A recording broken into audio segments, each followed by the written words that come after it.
Em đã nói hết lòng của mình rồi, em chốt là một câu cuối là anh ơi, anh có thích em hay không thì anh cũng bấm giùm em, tại vì Đâu chị của em đâu nào? Tại sao con lại xúc động như thế hả con? Sao hả? Em tên là Lương Minh Duyên, năm nay em 22 tuổi, em quê ở Phú Yên ạ. Hiện tại em đang là nhân viên trong văn phòng ở Nhân Trạch, Đồng Nai ạ. Và hiện tại em cũng đang sinh sống ở Đồng Nai luôn ạ. Rồi, mời em trai. Vâng, đầu tiên cho em xin gửi lời chào đến chị Hồng Vân, anh Quyền Linh cùng bạn nữ bên cạnh và toàn thể khán giả đang xem trong chương trình Bạn Muốn Hẹn Hò ngày hôm nay. Em dân sự giới thiệu em tên là Trần Xuân Phú, 24 tuổi và giờ là quê quán ở Nghệ An và giờ đang công tác tại Củ Chi. Dạ vâng, giờ em đang là làm chức chính trị viên phó đại đội ạ. Bên đây người ta 22 tuổi á, 22 tuổi á, mà nói nghe nè, một bí mật đó nha. Trời ơi, nói chung là thực sự là rất giống một bạn ở trong showbiz đó. Vậy à? Nói nghe nè cưng, cái điểm mạnh của cưng là cái gì? Và điểm mạnh của con đó là con biết bơi, con biết chơi thể thao. Con hòa đồng vui vẻ hoạt bát.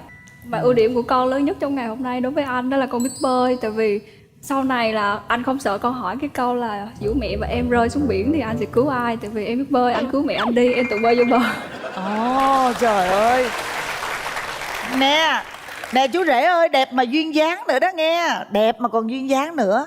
Rồi bây giờ nè, mình nhiều điểm mạnh quá thì mình có điểm yếu nào không? Dạ có, con có điểm yếu đó là con tự ti nhút nhát ạ. Không có được, mình phải mạnh mẽ lên nữ quyền. Nếu như mà mình có một người yêu mà làm trong quân đội nữa thì mình càng phải mạnh mẽ nữa, đúng không? Đúng rồi. Đó. Thôi bây giờ em hãy nói ưu điểm khuyết điểm của mình đi. Vâng, đối với em thì ưu điểm thì cũng tương đối hòa đồng vui vẻ. Và đối với những người trong quân đội thì cơ bản là tính tự lập rất cao. Có mà khuyết điểm gì không? Dạ thì khuyết điểm thì cũng có, em tương đối là nhút nhát. Nhất là đối với người khác giới. Trời ơi, hai đứa đều Vâng. nhút nhát hết là sao? Thì hai đứa nhút nhát mới lên đây nè. Ôi. Dạ thưa cô, là trong các loại bộ là con thích nhất là bộ đội ạ. À, loại bộ là thích nhất bộ đội Dạ hả? tại vì con có ước mơ đó từ nhỏ rồi, từ nhỏ là con đã rất là thích bộ đội rồi. Tới năm 12 thì con thi công an thì con bị rớt. Mà ba con là thích công an nữa cho nên là ba rất là buồn. Còn con là thì con muốn đi tham gia nghĩa vụ quân sự. Nhưng mà má không cho. Má nói là con cứ học đại học đi, xong rồi lấy bằng về đây má cho đi. Nhưng mà bây giờ con đã học xong rồi, má cũng không cho đi luôn ạ. Vậy hả? Nhưng mà lý do tại sao con lại yêu bộ đội? Dạ tại vì là con rất là yêu nước rồi. Tại vì là con muốn cống hiến cho đất nước.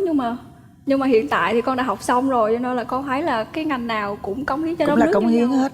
Cho nên là với công việc hiện tại của con thì con cũng sẽ cố gắng hoàn thành tốt để Trời phát ơi, triển đất hay nước ạ. quá. Rồi bây giờ Phú cho bên kia biết mình đã trải qua mấy mối tình rồi. Chàng trai 24 tuổi. Dạ thì về mối tình thì em cũng đã có trải qua một mối tình trong thời kỳ học viên.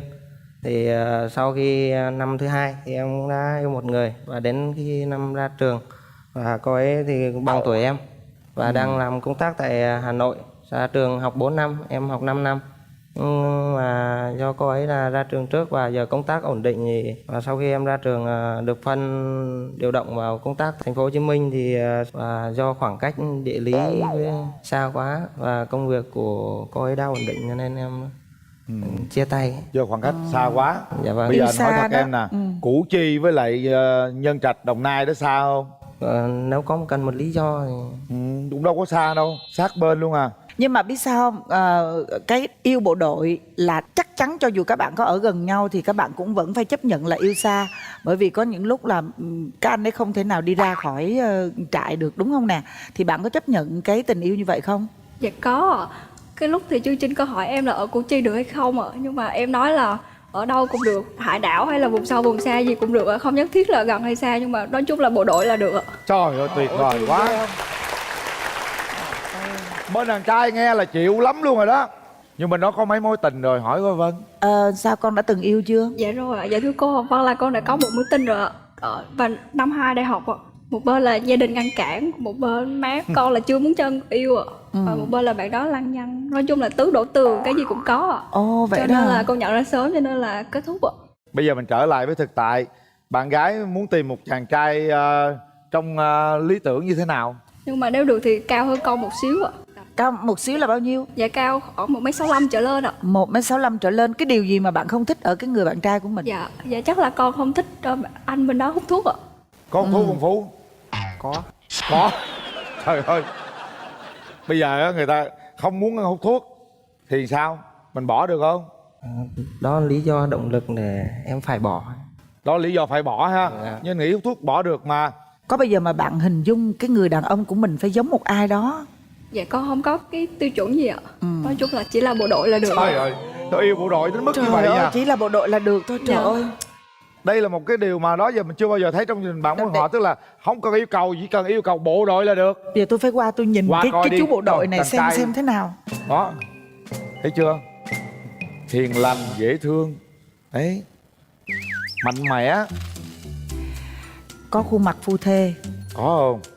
Để coi coi. Phu thê hay là gương mặt làm thê? Không, gương mặt phu thê. Nhìn đi. Thì con chào chú ạ. Chào con. Trời Sao, ơi. thấy chưa? Dễ thương. Điềm lành rồi ha. Bây giờ hỏi nè. Điều mà không thể chấp nhận được ở cái người bạn trai của mình là điều gì? Dạ chắc là vũ phu nóng tính ạ. Vũ phu nóng tính đúng không? Lăng nhăng nữa. Có Bộ không? đội khó lắm. Kỷ luật thép luôn. Thành ra là với bộ đội là không bao giờ có tính cách đó. Dạ. Cứ để bạn ấy tự trả lời đi. Không, cái đó là nguyên tắc rồi, không cần trả lời. Cứ để tự trả lời đi. Đàn trai đảm bảo luôn. Có người đứng ra bảo lãnh rồi. Sau Cưng đây yên con tâm. bị đánh là con tìm chú Huyền Linh. Đúng rồi, Tiền đó, chú. nhớ nha. Chú chỉ cho chỉ huy gặp luôn. Cảm ơn chú Đừng ạ. có lo. Còn Phú kìa, điều gì không chấp nhận ở bạn gái của mình? Không biết nấu ăn đấy. Dạ. Không thể chấp nhận được là nếu con gái không biết nấu ăn ngon. Mình có biết nấu ăn không? Biết không? Dạ nấu ăn thì con thuộc top trong nhà, top 3 ạ. Top 3 trong nhà. Top 3. Nhà Là có sau 3 mẹ. người là đúng rồi. Nhà có 3 Mẹ người là là top 3 luôn. đó. Sau mẹ sau bố. Trời, nằm vậy ngon chứ bộ. Cưng có tài lẻ gì không? Dạ nếu mà có tay lẻ thì để lát gặp anh con xin hát tặng anh và các chú ở đây ạ. Trời, hay quá. Đó, có món quà tinh thần luôn rồi Hay. đó. Rồi xin mời đại diện nhà trai đi. Kính thưa chị Hồng Vân, anh Quyền Linh, kính thưa khán giả trong cái khán phòng hôm nay. Tôi tên là Nguyễn Văn Tuyên, là Phó Chủ nhiệm Chính trị Trung đoàn 2, là thủ trưởng của bạn Phú. Tôi hôm nay đi cổ vũ cho Phú thì chúng tôi có cán bộ, chiến sĩ, đồng đội có cái nhận xét về bạn gái thì trước hết là rất là nhanh nhẹn, xinh, cũng có chút hài hước. Mong rằng nếu mà đạt được một cái gì đó, có một cái kết quả tốt đẹp thì chắc chắn là nó phải có một cái quãng đường thật dài và phải cần cái sự chung tay vun sới của không những một người mà cả hai người. Xin cảm ơn. Đàn trai rất là nhiều. Sao vậy? Sao vậy? Ôi trời ơi, sao vậy? Sao em xúc động quá hả em? Đâu chị đâu? Chị của em đâu nào? Tại sao con lại xúc động như thế hả con? Sao hả? Con có thể cho chú Hồng Linh với cô Hồng Vân biết được cảm nhận của Con con nói đi. coi. Tại vì tình yêu bộ đội của con là Nó là thật đúng không? Nó là thật và rất là lớn nữa đúng không nè? Đó là Đó. lý tưởng đó. Đó, Người lý ta tưởng. gọi là lý tưởng Cô từ bé hồi này nhỏ là luôn. đúng rồi, cô bé này cái cảm nhận của Vân á, là cổ là một người sống rất là có lý tưởng, rất là có hoài bão, tức là thanh niên tốt nè, thành phần ưu tú trong Được thanh rồi niên. con sẽ chứng minh cái lý tưởng đó cho tất cả mọi người đều biết con ha. Rồi xin mời chị của đàn gái. Dạ em xin chào anh Quyền Linh và chị Hồng Vân. Thì em tên là Lương Minh Diệu, là chị gái, chị ruột của Duyên. Nhận xét về bạn nam bên này thì em thấy bạn cũng khá là ổn. Nếu mà bỏ thuốc được thì rất là ok. Và em cũng hơi có thiện cảm nên là hy vọng là hai em sẽ cho nhau cơ hội. Cảm ơn em gái. Thôi bây giờ để một cái tình yêu, một cái lý tưởng với bộ đội và một chàng trai đang đi tìm một nửa yêu thương của mình gặp nhau xem như thế nào nhá. Thôi mình mở đi ha. Chúng ta mở rào. Rồi, mở rào.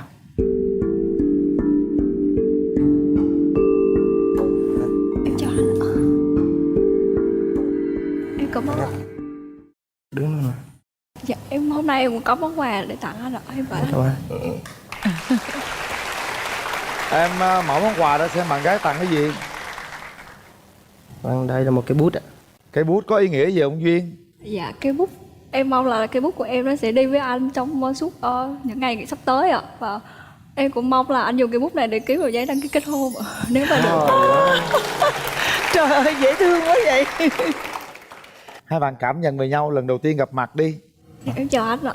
Chào em. Trước khi bắt đầu thì em với anh có thể hát chung một bài được không ạ? Dạ thưa mọi người, là sau đây em xin gửi tới mọi người bài hát về anh ạ. Đây là cái bài rất là thích của em luôn Một ạ. sáng tác của nhạc sĩ Thế Hiển. Dạ. Một ba lô, cây súng trên vai, Người chiến sĩ quen với gian lao, ngày dài đêm thâu vẫn có những người lính trẻ nặng tình quê hương canh giữ trên miền đất mẹ. Cho em thơ ngủ ngon và vui bước sớm hôm đến trường, cho yên vui mùa xuân đôi lúc còn hẹn hò ước mơ. Đã có lúc hy sinh khó nói hết bằng lời, nên động lại trong tôi những nghĩ suy. Rồi không nghĩ nữa, không Được nghĩ rồi nữa, con. không có nghĩ Có lẽ là nghĩ do gì không nữa. có đàn, thật ra nó không vô nhạc. Bài này rất là dễ thương của nhạc sĩ Thể Hiện, chứng tỏ được rằng là lý tưởng cô gái ấy đã từ xưa đã hướng về bộ đội, nhưng bài hát này cô ấy thuộc rất là rõ ràng, có điều nó chưa trúng nhạc thôi. Dạ ngày hôm nay con rất là dũng cảm khi hát rồi, tại vì là bạn bè con dặn, ba má con dặn, hàng xóm con dặn lên đây đừng có hát. Rồi, lấy được một về cái vị trí tinh đi thần các bạn. lớn. Thôi hai bạn tìm hiểu về nhau đi nào, cảm nhận về nhau như thế nào Một ba lô nào. trên vai. Em cảm nhận người bộ đội đang ngồi trước mình như thế nào? Dạ rất là đẹp trai ạ.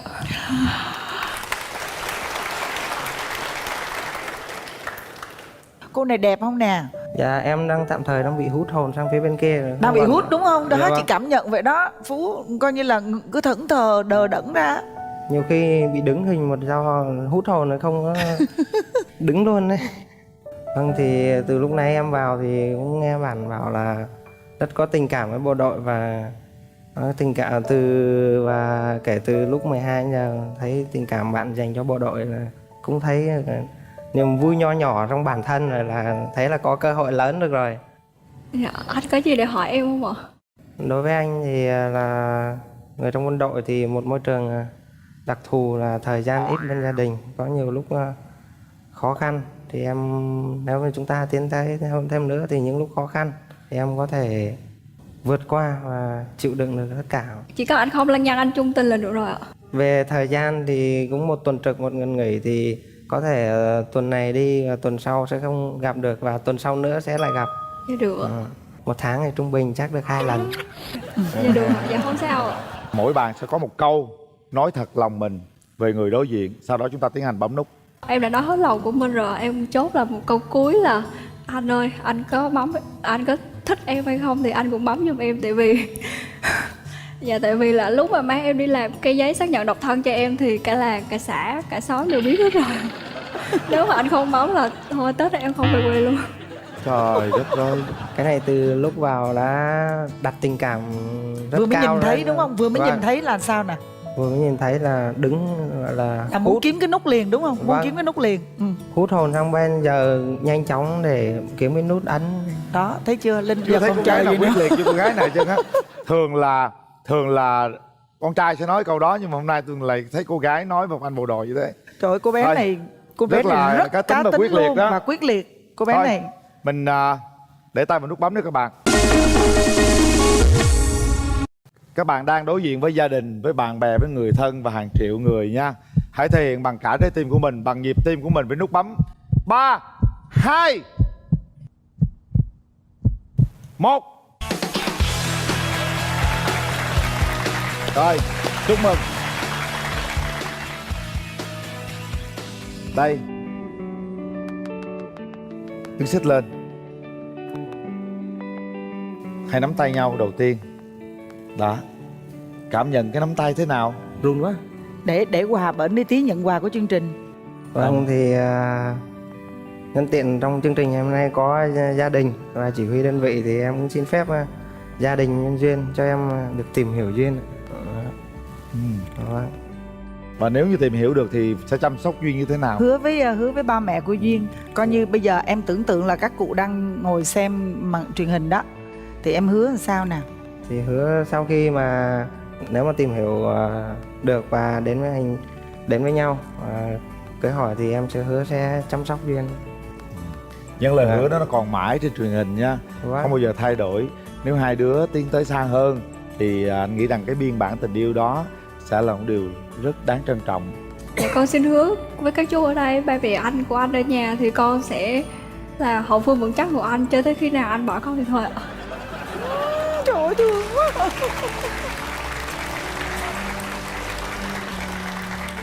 Chúc cho hai đứa sẽ sớm tìm hiểu nhau và sớm sẽ có một thông báo, một cái tin vui. Rồi Phú, chứng tỏ bản lĩnh coi nè Phú nè. Đó. Thấy không? Người ta biết biết suy nghĩ trong cách đối nhân xử thế. Thì đại là ai cũng thích người trung tây, tức là ai cũng thích. Nhưng mà xin hỏi bạn là bạn có yêu động vật không? Mời em. Chào em tên gì? Em chào chị. Em chào anh Quyền Linh. Dạ. Xin chào tất cả các bạn. Em xin tự giới thiệu, em tên là Mỹ Linh. Năm nay em 25 tuổi. Hiện tại công việc của em là đang là nhân viên của tổng đài 1080 thành phố Hồ Chí Minh. Rồi chúng ta sẽ gặp bạn trai ngay bây giờ. Xin mời bạn.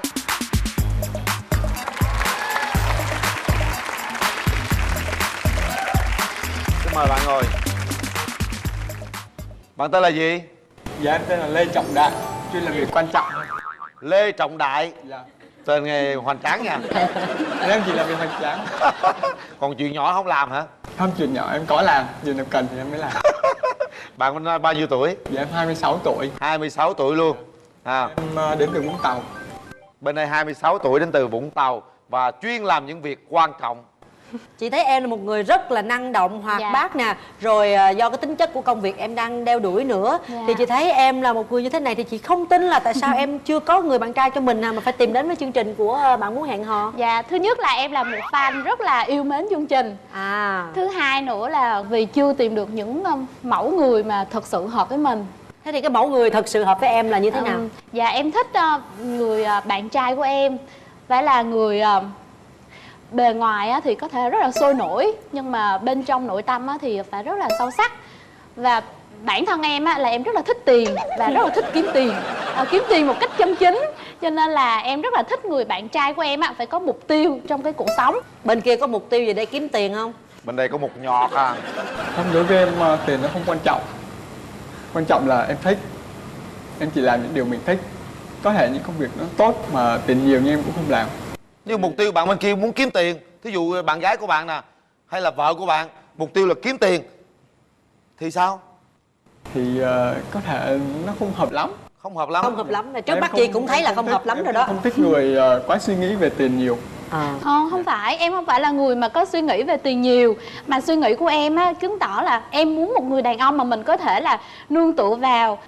Nói chung là tiền thì đúng là không có quan trọng nhiều bằng hạnh phúc, nhưng mà cuộc sống không thể nào mà thiếu những cái nhu cầu cơ bản được. Em có một cái thần tượng của em hay cái người mà em nghĩ là em thích thì sẽ là người như thế nào? Nếu như mà mẫu bạn nam mà em thật sự rất là thích là em thích bạn nam em giống như Lee Min Ho. Mà không giống Lee Min Ho thì anh ấy cũng có thể là biết cách ăn mặc gọn gàng, sạch sẽ, rồi biết quan tâm người khác, yêu động vật, có cơ bắp, thích tập thể dục. Cái gì nhiều thế vậy? Có thể là thích nấu ăn chẳng hạn. Tại vì em là người rất là thích nấu ăn. Trời ơi, bên đây con chuột chuột bạch không có cơ bắp, sao tiêu chuẩn nhiều quá vậy? Em nghĩ cái đó tiêu chuẩn nó cũng cơ bản mà anh. Cơ bản mà, vừa đẹp trai, vừa biết nấu ăn, vừa biết kiếm tiền, có cơ bắp.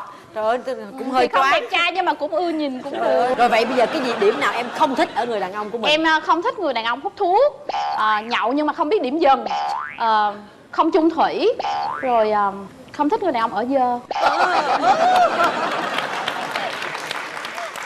Bạn gái của chúng ta rất là thẳng thắn. Anh Linh đồng ý với em không? Rồi, rất là thẳng thắn. Tôi rất thích tính cách của bạn Mỹ Linh bên kia. Sao? Tiêu chuẩn của mình là như thế nào? Dạ thì em một người phụ nữ mà người ta biết suy nghĩ trong cách đối nhân xử thế. Thì để là ai cũng thích người trung tây, đó là ai cũng thích. Nhưng mà xin hỏi bạn là bạn có yêu động vật không? Dạ thực ra thì em cũng thích. Hồi trước nhà em có nuôi. Nuôi con gì? Dạ nuôi mèo và nuôi chó. Bạn thích con mèo hay con chó? Em thích con mèo. Thích con mèo hơn? Em tự mèo. Điều gì bạn không thích nhất ở người bạn gái của bạn? Dạ, em không thích nói nhiều càm ràm. Bên kia nói hơi nhiều á. Không nói nhiều nhưng mà không có càm ràm. Người ta chỉ nói đúng vô những cái gì người ta cần nói thôi, không hề càm ràm. Không hề càm ràm đúng không? Rồi bây giờ để coi có giống Lê Minh Hu không nè.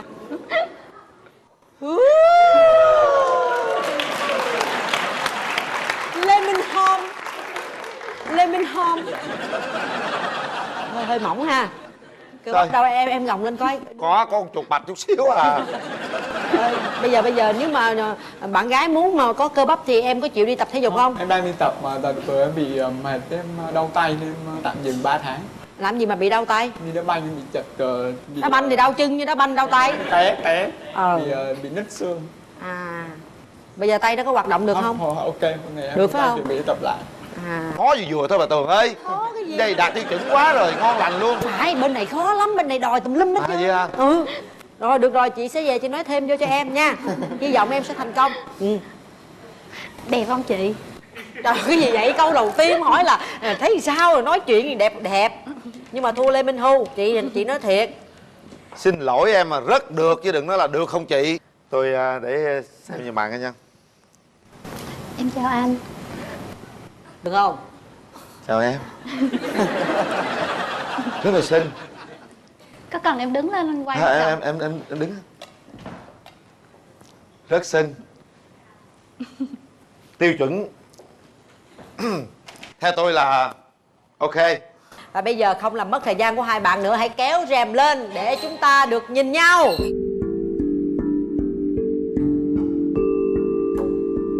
Lê Minh Hưu. Xin mời. Dù kéo em lên, anh thấy em là người như thế nào? Có đúng như những gì? Không ngoài sức tưởng tượng của anh từ nãy đến giờ. Dạ. Anh cũng, nếu mà anh xuyên tập thể dục thì em nghĩ chắc là anh sẽ có chuột và có sống yếu.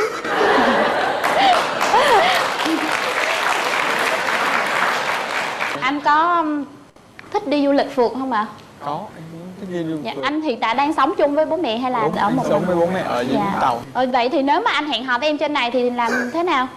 Thì từ Sài Gòn mà đi Vũng Tàu thì có 2 tiếng rưỡi đi xe máy thôi. Là anh sẵn sàng đi xe máy từ Vũng Tàu lên Sài Gòn. Còn bất kể trường hợp nào em yêu cầu hoặc là em buồn gì là anh đi sẵn sàng chạy lên. Hết giờ nghe nói chuyện lanh vậy là biết rồi.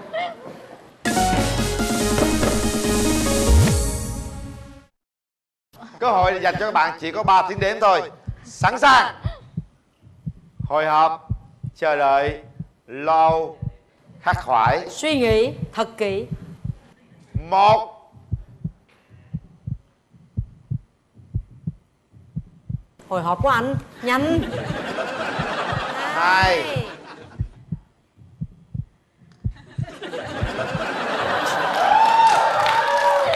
3.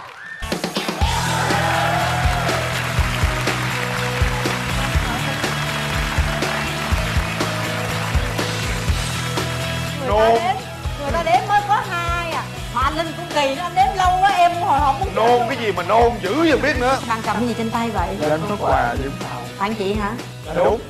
Em bạn cho chị là anh Quyền Linh. Hỏi chơi mà có thiệt hả trời? Trời ơi, lần đầu tiên mình có quà Vũng Tàu. Trời, chị cảm ơn em. Cảm ơn em. Trời ơi, tôi cầm cái này tôi run run luôn nội ơi. Từ xưa giờ các cặp đôi tặng quà cho nhau không, lần đầu tiên mới có chàng trai tặng quà cho tôi. Rồi anh tặng em nhiều giờ, sao anh biết nhà em có nhiều người mà anh tặng nhiều vậy? Vui đó quá. Đúng cái màu mà em thích luôn á. Rồi, nắm tay đi, mình phải cảm ơn nắm tay, không nắm là chị nắm, chị cảm ơn à. Nắm tay chứ không phải bắt tay đâu. Lém xong chín nè. Dạ không tới. Không tới hả? Gần hả? 67 hả? Không tới. Trời đất ơi. 6 mấy? 65 giờ đủ. Vậy nay mang giày cao hay sao thấy cao dữ? Chắc vậy á. Em muốn tìm một nửa yêu thương của mình như thế nào? Nói chung là biết cảm thông, lắng nghe và biết chăm lo cho gia đình. Vậy thôi hả? Dạ đơn giản vậy thôi. Đơn giản vậy thôi. Linh, em tên là Nguyễn Tài Duy, hôm nay em 34 tuổi. Nguyễn Thành Duy. Tài Duy. Nguyễn Tài Duy. Dạ. 34 tuổi. Dạ. Em đang sinh sống ở Biên Hòa và em làm việc ở Bình Dương. Em làm việc gì? Dạ em làm bên mảng kỹ thuật. Kỹ thuật gì Duy? Bảo trì á. Bảo trì về cái gì? Dạ máy móc. Tất cả loại máy móc luôn hả? Dạ. Và nhà gái? Sao vậy? Sao căng thẳng lắm phải không? Dạ. Dạ. Phải vui vẻ lên, hôm nay mình đi tìm bạn đời của mình mà. Vui lên nè. Dạ chào cô Hồng Vân, chào chú Quyền Linh. Em tên là Phạm Thị Ánh Nga, 27 tuổi, sống tại Đồng Nai. Sống tại Đồng Nai. Dạ. Nga đang làm gì? Dạ em đang vừa học vừa làm nghề tóc ạ. Bây giờ á, Nga nói về một chút ưu điểm hay khuyết điểm của mình đi. Con thì có trách nhiệm cho công việc, biết quan tâm đến người khác. Còn điểm yếu của con là hay nóng tính. Hay nóng tính hả? Vâng, với hay quên. Nga mà có nóng tính chắc nói giận lắm la chắc cũng không ai nghe đâu. Đúng rồi, chút đỉnh thôi. Mời bạn trai. Khuyết điểm của em thì em não có vàng. Não có vàng hay quên đúng không? Rồi gì nữa? Mù đường. Tại cũng em có phần cũng hơi nóng tính. Nóng tính hả? Dạ. Trời, bên kia nóng tính, bên đây nóng nữa, chắc cháy nhà luôn á. Không cương thành nhu, không sao đâu. Yên tâm đi. Nó giống như thấy cực quyền á. Giống như là dương đẩy nhau á, âm đẩy nhau ha. Không, nó triệt tiêu chứ. Không triệt xui. tiêu nhau. Bên nhà gái tôi nóng tính. Chào Cân. Dạ. Bên nhà gái tôi nóng tính vui lắm. Tôi đang nóng nè, tôi đang rất nóng đó. Đó, để tôi không biết là nóng cỡ nào luôn á. Mình lắm rồi nha. Nóng gì cho nóng đó là em thích rồi đó. Đó, bạn này bên đây có vẻ rất dễ là thương, hiền. nóng tính mà dễ thương. Em có mấy mối tình rồi, nói cho dì Vân biết đi. Dạ, gọi là tình không đúng đó. Tại vì hồi cấp 1 có quen một bạn gái lúc mà chuyển trường với... Mới cấp 1 quen rồi hả? Dạ. Dễ sợ quá ha. Rồi, Chơi đúng vui không? thôi chứ sao mà quen được. Thích mà, người ta thích. Nói là mến rồi. Mến. Dạ. Nói chung mà học chung với nhau tới hết cấp 2 á. Nhưng mà tới năm cấp 3 thì tách ra ngồi học một trường. Ở nó học đại học thì em đi làm, cũng không còn liên lạc nữa. Có nghĩa là thích từ hồi lớp 5 tới đại học luôn á. Dễ sợ ha. Chung Thế thủy là ghê em luôn. không nói cho người ta biết. Trời, hồi đó ông nhát cũng... Nhát hả? Trời ơi, mối tình rất là dài luôn rồi đó. Gặp con gái tới nói chuyện chưa hết em chạy mất dép tiêu rồi. Rồi từ đó giờ cũng không có mối tình nào luôn hả? Dạ. Trời đất ơi. Không luôn thiệt không? Dạ. Có tìm hiểu một chút xíu nhưng mà nó không tới đâu, chưa được cái gì. Nói chung mới đi nằm dưới xe là đi về, dắt xe về. Ồ, vậy hả? Lúc em đi lính á, lúc đi lính thì đi lính hồi năm 23 tuổi, xong rồi đi về, xong rồi tới nhà của người ta, xong tới tại nhà bạn đó cách nhau mấy trăm mét à. Tới nơi xong cái tới nhà gặp mẹ bạn đó, gặp dì hay mẹ bạn đó đang đứng bán hàng ăn trước, thấy cô ơi cho con gửi tá thư này cho cái tiền con có nhà con ơi, nó đi nhà chồng rồi cái nghe chân hững không biết làm gì. Đi lính về quyết định gửi thơ rồi. Thôi nhưng mà cũng nhờ vậy mà ngày hôm nay mình gặp cô gái này, đúng không? Ở đây hỏi bên đây nè, cái mối tình buồn nữa, buồn hoài không có buồn. Đây là mình đi tìm người bạn đời của mình là mình phải vui nghe không? Dạ. Sao rồi giờ Nga có mấy mối tình rồi? Dạ, có một mối tình là chồng trước của con.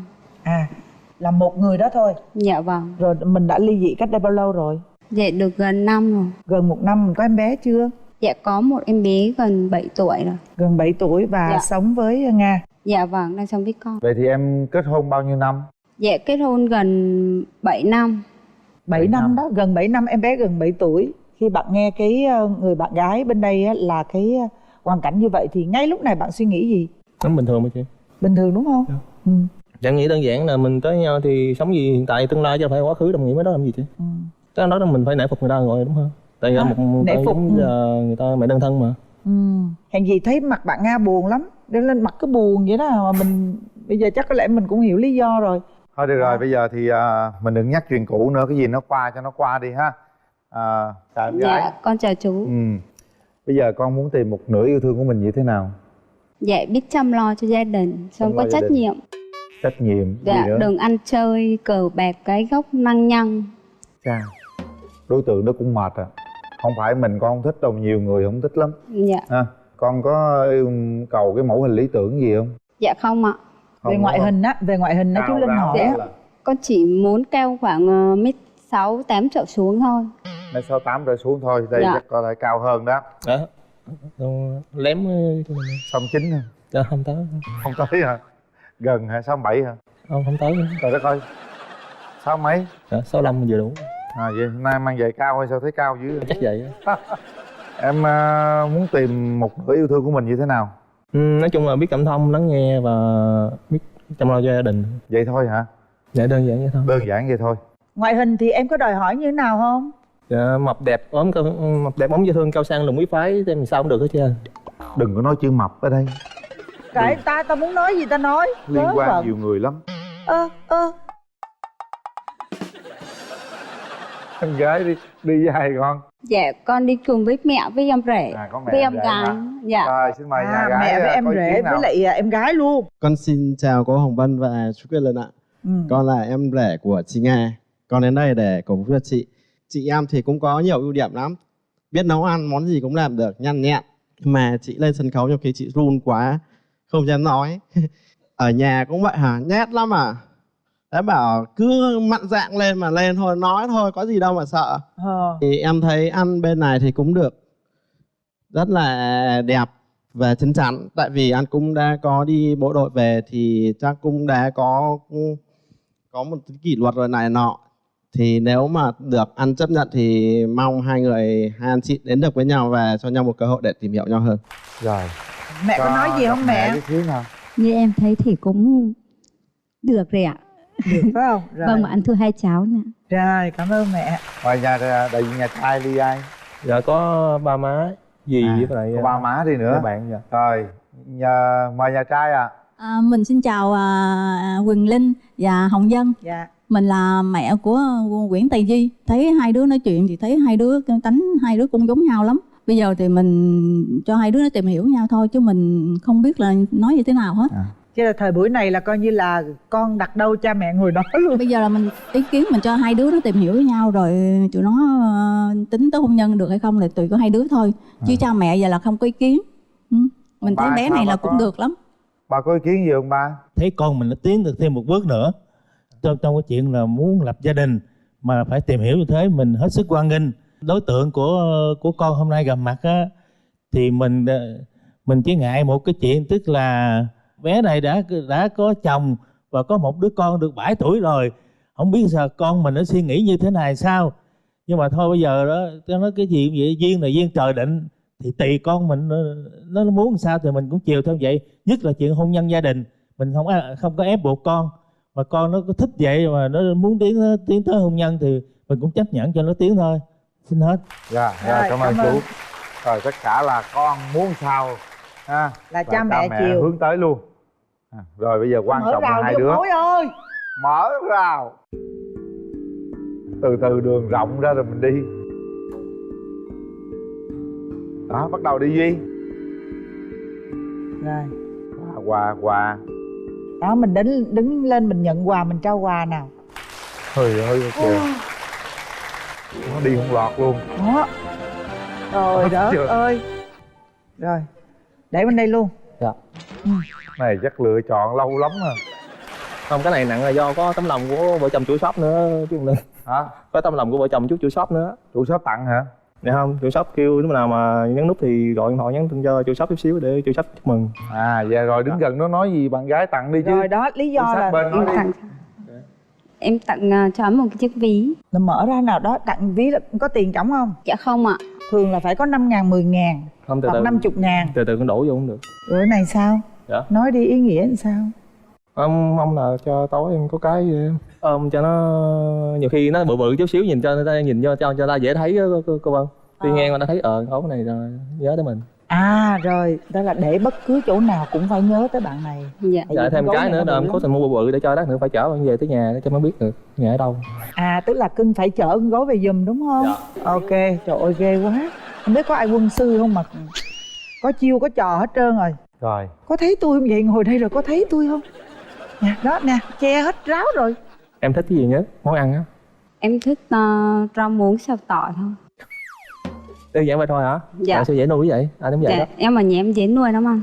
Vậy hả? Thì lúc rảnh nó thường hay làm gì nhất? Em rảnh thì em chỉ lên Facebook coi phim vớ vẩn rồi em đi ngủ thôi. Tại vì sau khi đi làm về là em ăn cơm xong em lên phòng em nằm thôi. Em không đi đâu hết. Vậy cho nên hỏi là bé con là bé trai bé gái nhỉ? Dạ bé trai ạ. Bé trai như năm nay 7 tuổi, năm nay học cấp 2 rồi. Dạ gần 7 tuổi thôi. Gần 7 tuổi. Thì về nhà thì bây giờ này bé hay quậy không? Dạ cũng quậy. Nhưng mà được cái cũng ngoan lắm. Dạ. Hiện tại thì em với con đang ở đâu? Dạ đang ở bên ngoài. Là tối về hai mẹ con ở chung với bên ngoài luôn. Dạ. Anh có ngại khi em có con không? Không. Tại cơ bản luôn là trước giờ những người bạn gái mà đã từng hỏi xin số điện thoại có rất là nhiều người ta có con. Dạ. Anh em hỏi đâu bình thường con nó không phải bình thường, nó rất bình thường. Nhưng ngược lại anh cảm thấy những cái đó là hay hơn. Tại vì thường những người con người ta suy nghĩ người ta sẽ chín chắn hơn. Dạ. Tại vì người ta có một cái đang có trách nhiệm, người ta không có lông bông nữa. Anh làm công việc gì anh? Công việc anh nó khô khan lắm, hay là mình cơ khí á. Dạ. Người đâu thường vô trong ty anh lúc nào cũng từ đầu cái chân toàn là nhớt không à. Nếu mà tiêu chuẩn mọi người của em thì đàn ông của em là như thế nào em thấy không hợp nhé? Em chỉ muốn là người đàn ông đó biết lo cho gia đình, có trách nhiệm, biết thương vợ thương con. Chung này coi vợ hơn là bạn bè một tí. Đừng có xếp vợ sau bạn bè. Đúng rồi, trời ơi, vợ mình ở với mình suốt đời chứ bạn bè ở mình suốt đời đâu. Vâng, nhưng mà tại vì em nhiều khi em thấy nhiều người đàn ông á, Mấy cuộc vui hơn là vợ con. Nhiều khi thà để vợ con ở nhà để mình đi chơi, chứ không có biết lo lắng. Cái lúc đó thì em phải gọi điện thoại nhắc về nè, thường thường thấy về đó. Bây giờ thế này, em bước tới có thể nắm tay bạn gái nào, hãy nhìn vào thẳng mắt bạn gái và hát một bài nào đó. Đứng lên đi cưng, Nga đứng lên luôn. Nắm cái gì vậy? Hát vừa hát tay vừa nắm. Nắm hai tay luôn. Nó rung rồi. Nhưng mà anh sẽ hát tặng cho em một ca khúc mà anh không biết tên nữa. Bên em đêm nay sao anh vẫn muốn cả đời dài bên mà chủ chỉ vô châu, cho ta bên nhau yêu nhau những phút đắm đuối, cho con tim yêu nói lên một tí chất ngất hơi. Em yêu hơi cho anh xin trích hơn nồng cháy, đêm nay anh mang ra cho anh chẳng làm quà. Anh mong sao chẳng cần hoang chính cho tình ta, mãi sau lưng bên nhau như chẳng biết sao đậm đà này người yêu hãy nhớ. Sẽ không muốn mang sao bao nhiêu đau thương ta vẫn yêu nồng nàn đời chưa hết đắng. Huống chỉ là tình không do ai đâu, do chính nơi lòng mình. Hết vậy? Hay quá. Cười tươi lên nào em gái, sao mặt em buồn thế? Hãy nhìn thẳng vào mắt bạn trai. Rồi. Ủa là làm gì tiếp vậy chú Linh? Chưa, cứ đứng yên nguyên nắm tay đi, từ từ rồi tiếp nữa. Tại lần đầu nằm xuống đó. Em gái cảm thấy nào, cảm nhận thế nào? Nói cho bạn trai biết đi. Hiện tại con run quá, con không nhớ gì hết. Không sao đây. Con run quá hả? Không nhớ gì đó. Nãy giờ con cảm thấy bạn trai hát sao, nói cho bạn trai nghe đi. Dạ, bạn trai hát khúc 2. Nắm tay bạn ấy thấy thế nào? Run nó lên mồ hôi không à. Rồi, thôi được rồi. Về vị trí đi. Muốn xỉu rồi đó. Quyết định là do các bạn đó. Nhưng mà hãy suy nghĩ cho kỹ nha. Bấm nút là có quyết định chín chắn. Chúng ta không thể nào mà bấm vì bất kỳ điều gì cả, mà hãy bấm bằng trái tim của mình, bằng sự quyết định, bản lĩnh của mình các bạn nha. 1 2 3.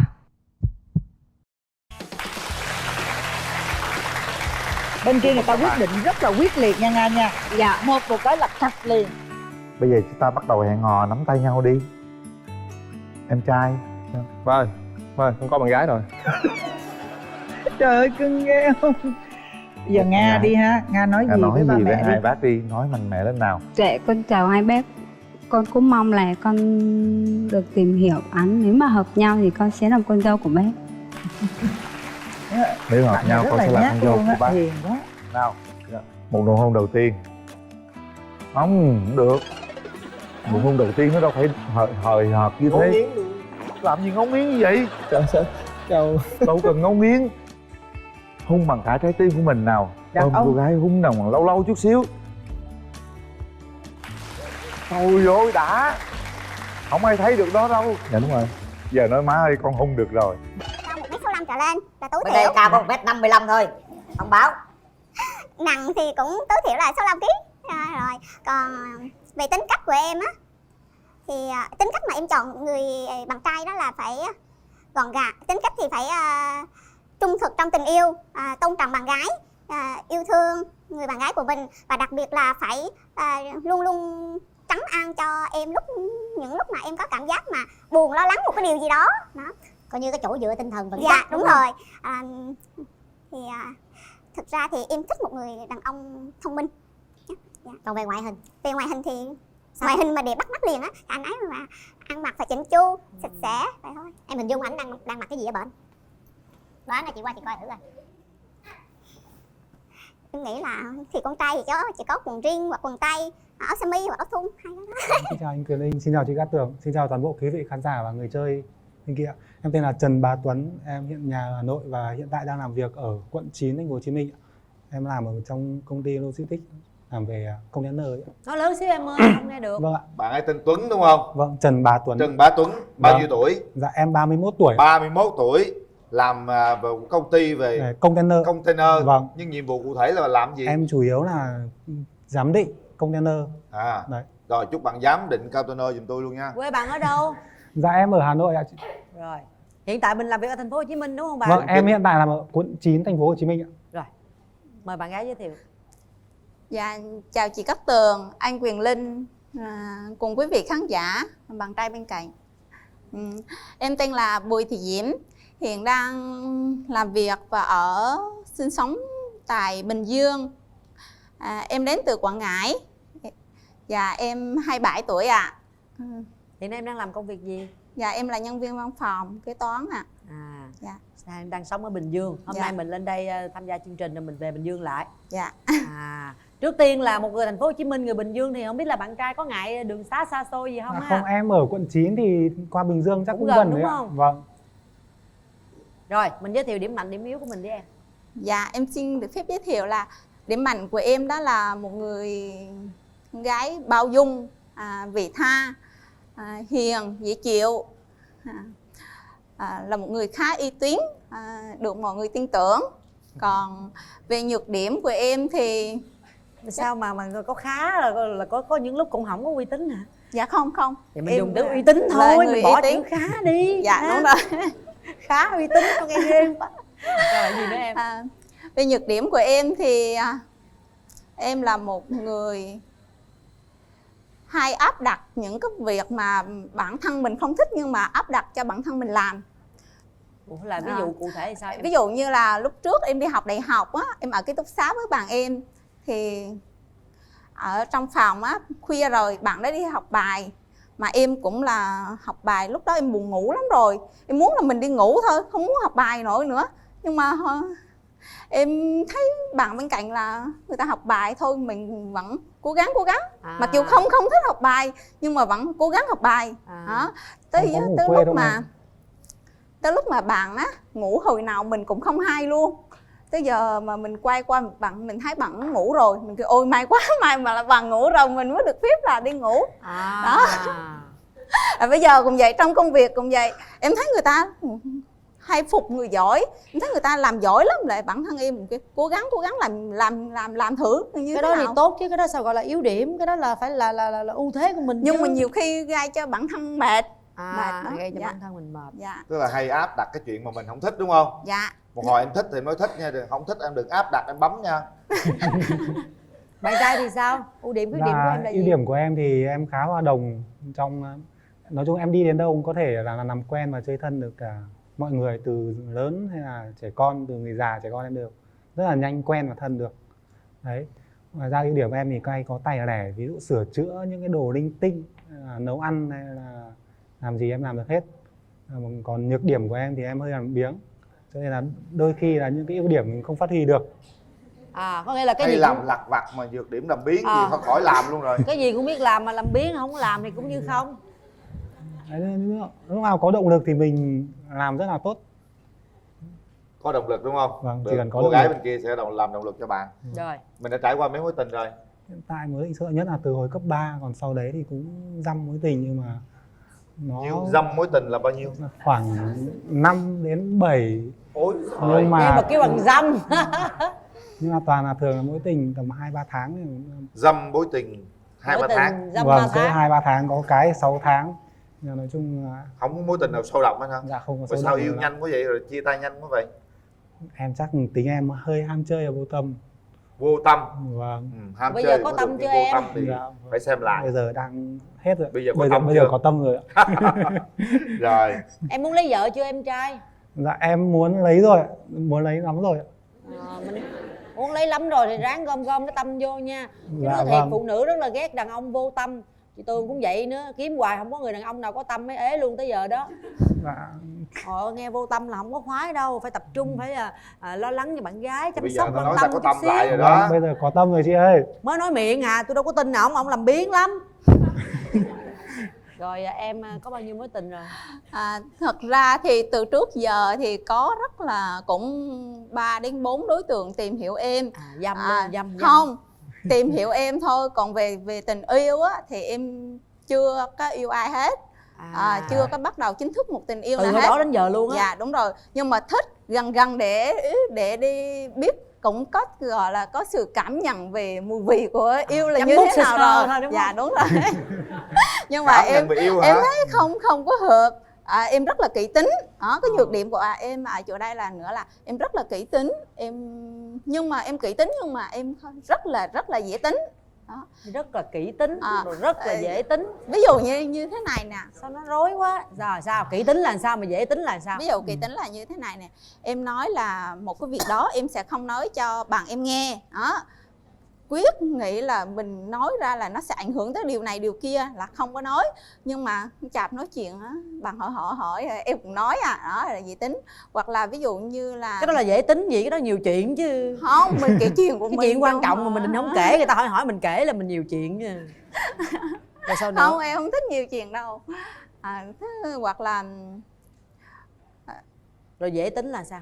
Dễ tính ví dụ như làm gì mình không thích ăn có quán ăn đó nhưng mà bạn bè nó rủ mình vô ăn á, hôm đó đi chơi bạn bè rủ mình vô ăn á, thì cũng đi cũng được thôi. Bình sao cũng được, sao cũng được. Rồi em có ghen không? Trong tình yêu em có ghen không? Dạ thật sự ghen thì nếu mà yêu là em phải ghen ấy. Yêu là ghen, mà đó giờ chưa yêu. Dạ đúng rồi.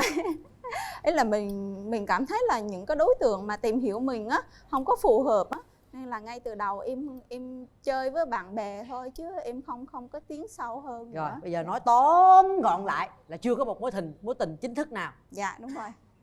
Chúc mừng bạn trai.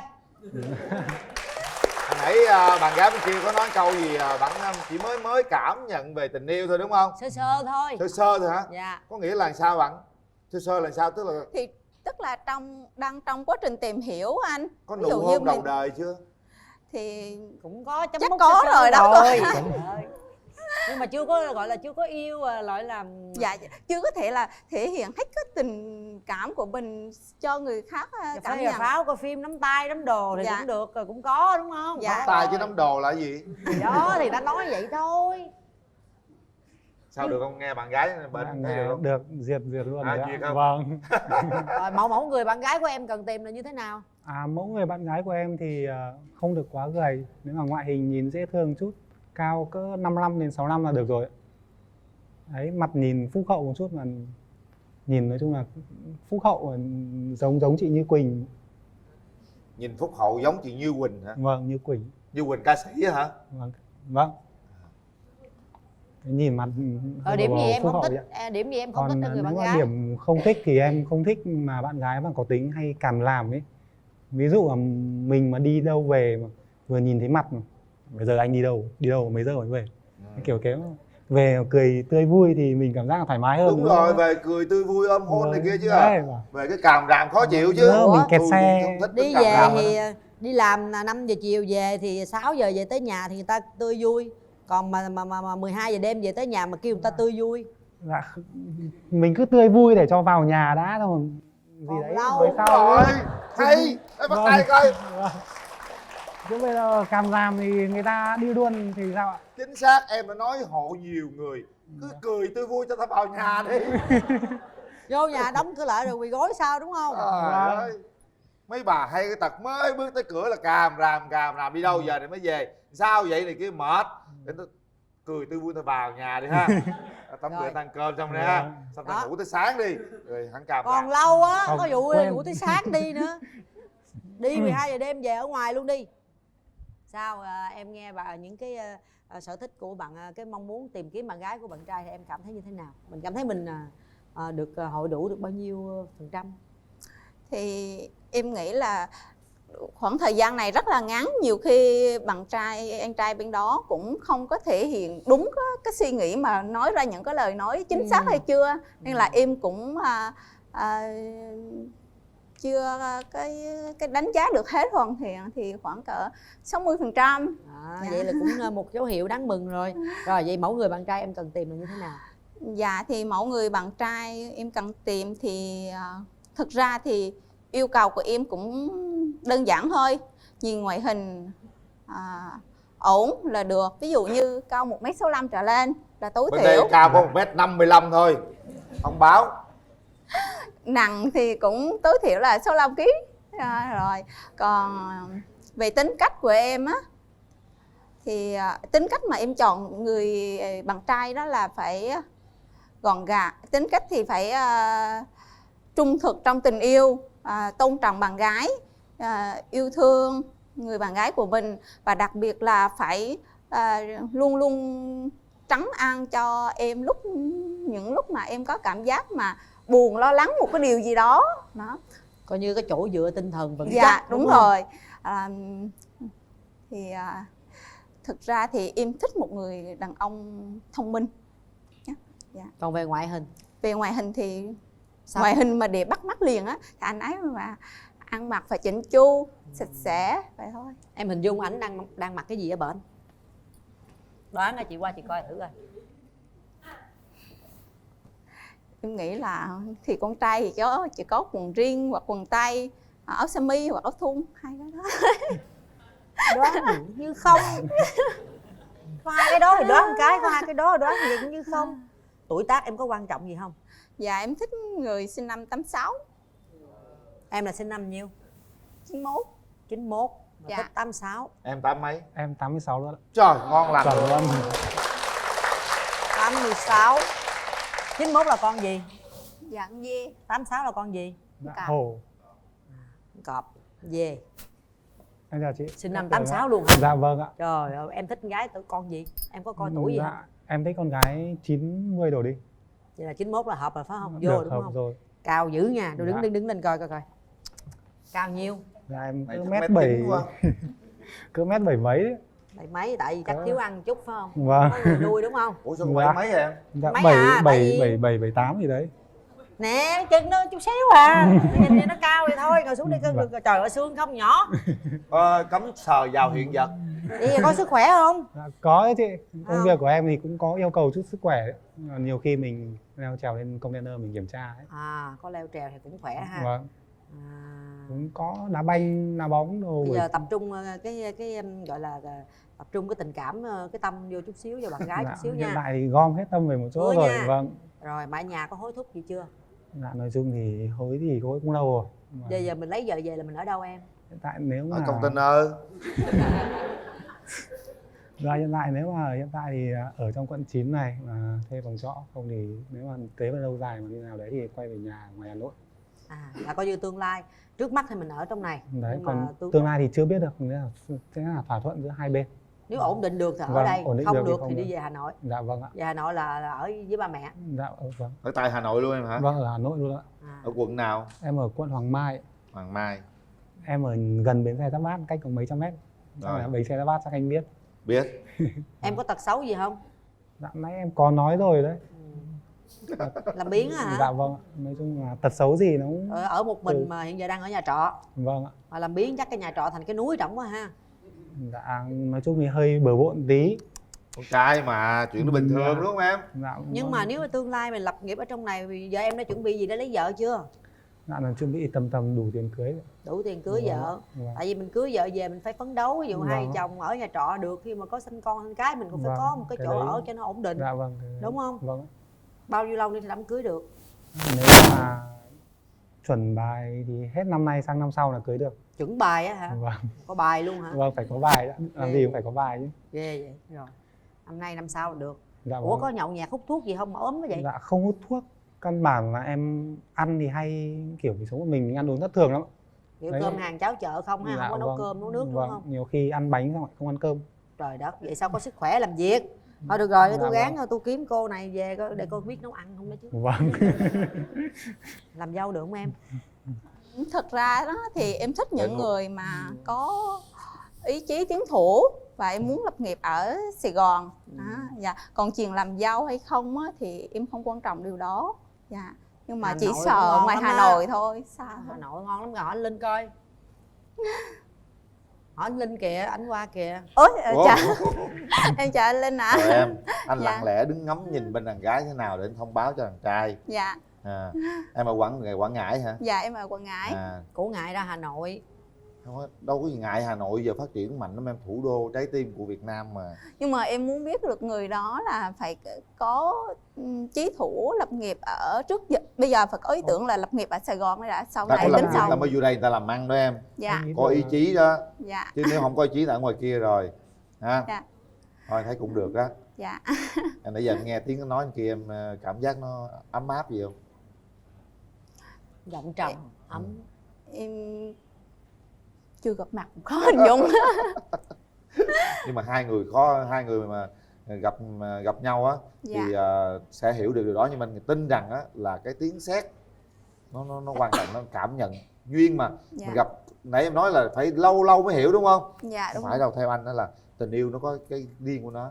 Khi nhìn nhau chỉ cần 1 phút thôi mình đã hiểu rồi. Dạ em cũng hy vọng điều đó. Hy vọng điều đó đúng không? Dạ. Anh đây thấy anh cũng phúc hậu, cũng dễ thương lắm Dạ. ha. Dạ. Còn có yêu cầu gì không? À, Yêu cầu gì đàn trai không? Ví dụ như là yêu cầu bạn nam đó là phải không có được làm biếng. Người ta là ưu điểm là làm biếng đó. không sao chứ á. Nãy có người có động lực là người ta làm mà. Ai cũng vậy chứ, một mình thì thường làm biếng, nhưng có người động lực là người ta sẽ làm thôi. Dạ. Ha. Đừng có càm ràm không? Hay càm ràm không? Không, em rất là thoáng, tư tưởng em rất là thoáng, ít nói. Dạ. Được. Thôi. Ha. Dạ. Anh thấy cũng hợp lý đó. Chịu ảnh là về phải chăm ảnh đó nha. Ảnh hơi ốm một chút. Trước Không tiên ốm là đâu. về. Thấy vậy thôi chứ không ốm đâu, vậy khỏe lắm á. Trước tiên Nhưng là anh- bạn gái ảnh là về là dọn cái ổ của ảnh cũng mệt à. Dọn 3 ngày 3 đêm mới sạch á. Hôm nay em có đi với người thân không? Dạ hôm nay em đi với anh họ. Rồi anh họ của em đâu ạ? Dạ chào anh. Chào anh ạ. Alo, xin chào chương trình. Thì tôi là anh họ của Diễm. Thì qua chương trình tôi thấy chương trình cũng rất là tinh tế khi chọn ra một cái cặp đôi cũng có rất là nhiều tương đồng. Ngay cả Diễm ở Bình Dương nhưng thật ra là ở ngay quận 9 gần Suối Tiên thì thật ra là cũng rất là gần Bình Dương. Thì qua nhận xét thì tôi thấy anh bạn trai là rất là khá dễ thương, hiền hậu. Cảm ơn. Và cũng gần với rất là tương đồng với bạn nữ. Còn về phía Diễm á, thì thật sự á, là từ nhỏ tới lớn là Diễm rất là dễ thương và chính trực. Thật sự thì Diễm rất là thật thà, mà thật thà lại làm nghề kế toán nữa, nên thật sự những người nào mà đã làm việc với Diễm là rất là tôn trọng cũng như là rất là thương Diễm. Ngoài ra thì Diễm có một chút rất là bản lĩnh và rất là cá tính, thành ra là Diễm có thể là có một cái sự kén chọn nào đó, nên là thông qua chương trình tôi cũng tin tưởng lần này hai bạn sẽ có một cái cơ hội và một cái cơ duyên để gặp nhau và tiến xa hơn nữa. Xin cảm ơn. Cảm ơn anh. Còn Tuấn đi ra Tuấn. Dạ, em đi với bạn thân và bạn đồng nghiệp làm cùng công ty. Bạn thân. Dạ. Rồi, cha, bạn thân với em khác xa nhau em. Trời giật vậy đó. Chào em. Vâng, em chào anh Quyền Linh và chị Cát Tường cùng tất cả quý vị khán giả trong trường quay ạ. Em tên là Duy, vừa là bạn thân vừa là đồng nghiệp của Tuấn ạ. Hai người chơi nhau bổ sung với nhau được á. Vâng, nếu được thế tốt quá anh ạ. Em gái, anh xin đính chính một chút là Tuấn bạn anh ấy là vừa đây nó nói với em là trải qua 5-7 mối tình ấy, là từ thời điểm anh biết nói đến giờ ấy, là nếu mà nói là bạn gái thì có, chứ còn người yêu thì anh chưa thấy đâu. Đó, thế cho nên là cái mối tình mà như nó nói mà nó chạy qua á, thì cái đấy thật sự nó không phải là mối tình, nó chỉ gọi là tìm hiểu nhau chút xíu thôi, chứ không phải là cái gì đấy nó đi vào sâu đậm rồi nọ kia em ạ. Dạ, em cảm ơn. Rồi em nhận Còn thấy bạn anh thì nó có nhiều tài lẻ, nhưng cái là nó làm biếng làm, nó nhác làm. Đấy là nếu mà vừa nãy nó có nói ấy, là nó chưa có động lực để làm ấy, thì anh hy vọng em là động lực để cho nó làm những cái việc mà nó đắn đo cứ làm hay không làm. Đó. Nếu mà sau cái chương trình này thì anh cũng mong rằng là hai người dành cho nhau một cơ hội tìm hiểu nhau kỹ hơn, bởi vì cái thời lượng chương trình nó cũng không quá nhiều. Đấy, anh xin hết. Cảm ơn anh trai. Rồi bây giờ kéo màn lên nha. Các bạn bắt đầu có nhiêu phút để tìm hiểu nhau. kéo màn lên. Mời Tuấn. Gặp mặt anh thì có tặng quà thằng anh. Dạ em cảm ơn.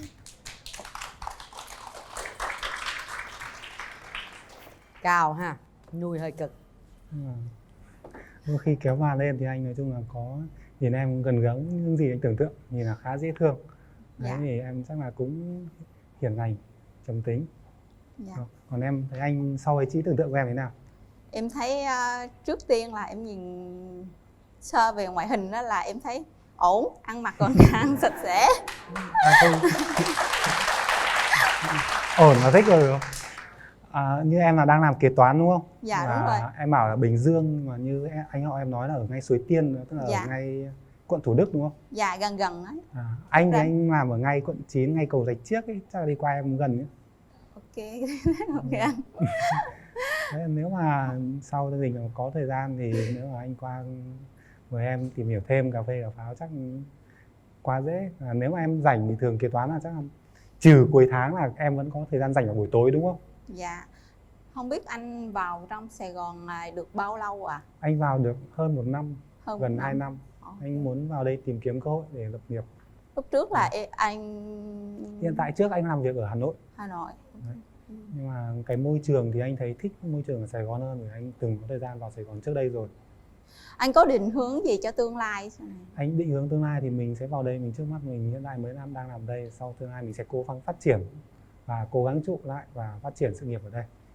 Đấy, thì mình cũng tính nước sau mà trường hợp thất bại như nào đấy thì phải quay về. Nhưng mà nói chung là đấy là phòng hờ thôi. Dạ, phòng hờ thôi đúng không?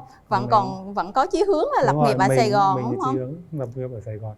Dạ, thì em xin hỏi anh tiếp nữa nhé. Là không biết là ví dụ như có một việc anh quyết định nó là như thế này, nhưng mà người yêu hoặc là vợ anh có một quyết định khác thì lúc đó anh sẽ xử lý nó như nào? Lúc đó thì mình sẽ phải thảo luận.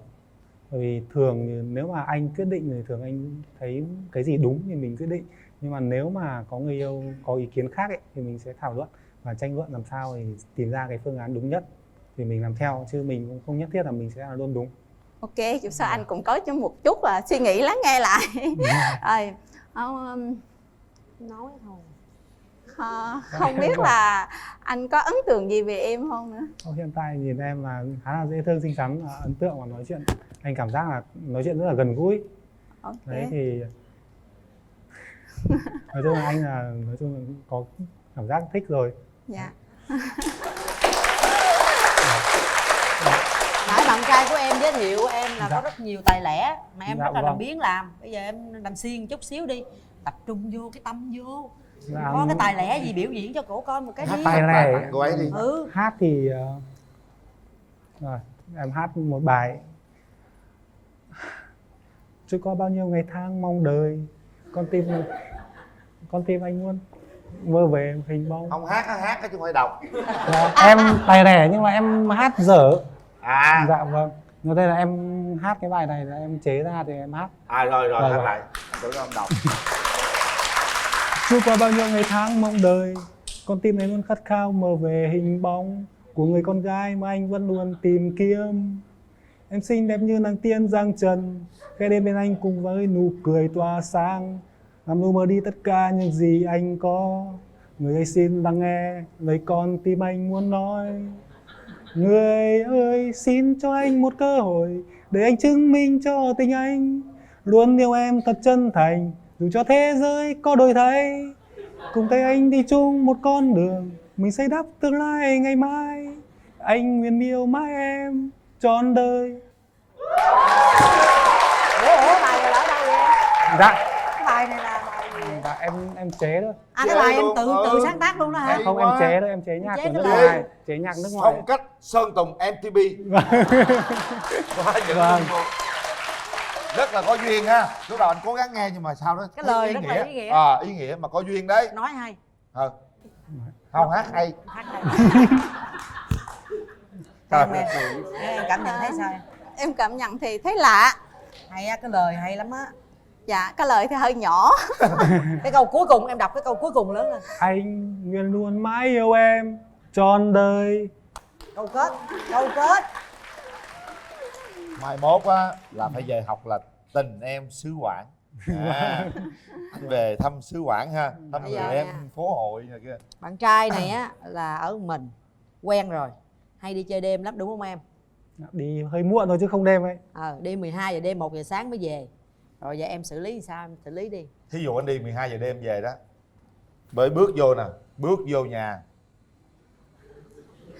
Dạ, thật ra thì em không hiểu được, nhiều người cũng đi chơi khuya về, nhưng mà ví dụ sau này họ có một cái gì vợ hoặc người yêu gì đó người ta sẽ thay đổi lại cái cách thay hành đổi động rồi, nhưng bây giờ giả dụ nè, ảnh thử nè, anh đi 12 giờ đêm về, ảnh hứa em 7 giờ mà giờ 12 giờ đêm anh về đó, bước vô cửa nè. Giả sử lấy nhau rồi đó, em sẽ nói gì với anh? Em không nói gì hết và em để mọi việc đó sáng giải quyết. Không nói những cái mặt làm sao? Mặt có cười không? Em không ngó mặt luôn, em chỉ mở cửa xong đi vô. Trời ơi, vậy nó còn ghê hơn, không còn nó hơi ghê hơn nói nữa. Em nghĩ gì sao mà em đòi em hẹn người ta 7 giờ, vợ ngồi dọn mâm cơm lên em đi tới 12 giờ đêm em về. hẹn thì em hẹn em sẽ về chứ em không hẹn, không có chuyện em hẹn mà em không về đấy. Bình thường không cần hẹn, đi làm tới giờ là phải về ăn cơm cho vợ nấu. Vâng, đúng Nên rồi. đường là 7 giờ, giờ trễ xe, kẹt xe 5 giờ, dữ lắm là 7 giờ về tới nhà. Vâng. 12 giờ về bước vô mà muốn người ta mở cửa, anh mới về. Muốn vậy hả? Chứ Không. gì nữa, Nè, chưa mở ta cửa. biết đâu, ta công việc nó nhiều, Không. đủ thứ sao? Trời ơi, Cái vậy tự còn vô, hơn là tự nói đóng nữa. cửa. Hồi nãy em nói em im lặng không? Nó mở cửa đó mà. Vô là mệt lắm. Vô đầu tiên mở cửa cái đó. Anh mới về, anh đi về cũng hơi trễ đó nha. Ví dụ vậy đúng không em? Sau rồi Dễ chốt thương. cửa làm gì làm. Ờ. Sao em? Không, nhưng mà nói thế thôi, ví dụ là bây giờ mình không có gì gọi là để Không, đây là một níu cái kéo ví dụ mình. minh họa thôi, nhưng mà Vâng. em không biết là cái trường hợp mà thực tế là có đi về một Không, không biết. thực tế thì không như thế bởi Một mình hai lần thì có thể tha thứ, em là rất là bao dung tha thứ mà. Nhưng mà nhiều lần thì em không thể chấp nhận được. Thì mình đi trễ một hai lần 12 giờ thôi. Vâng. Còn bao nhiêu 1 giờ hết cho anh. Vâng. Còn bây giờ đó, nếu mà em cứ vậy hoài là cô chỉ mở cửa ra. Đi luôn với anh. Đó, chị là làm vậy đó. Trời ơi, hàng chi. Ê, thì giờ phải. Kệ túi.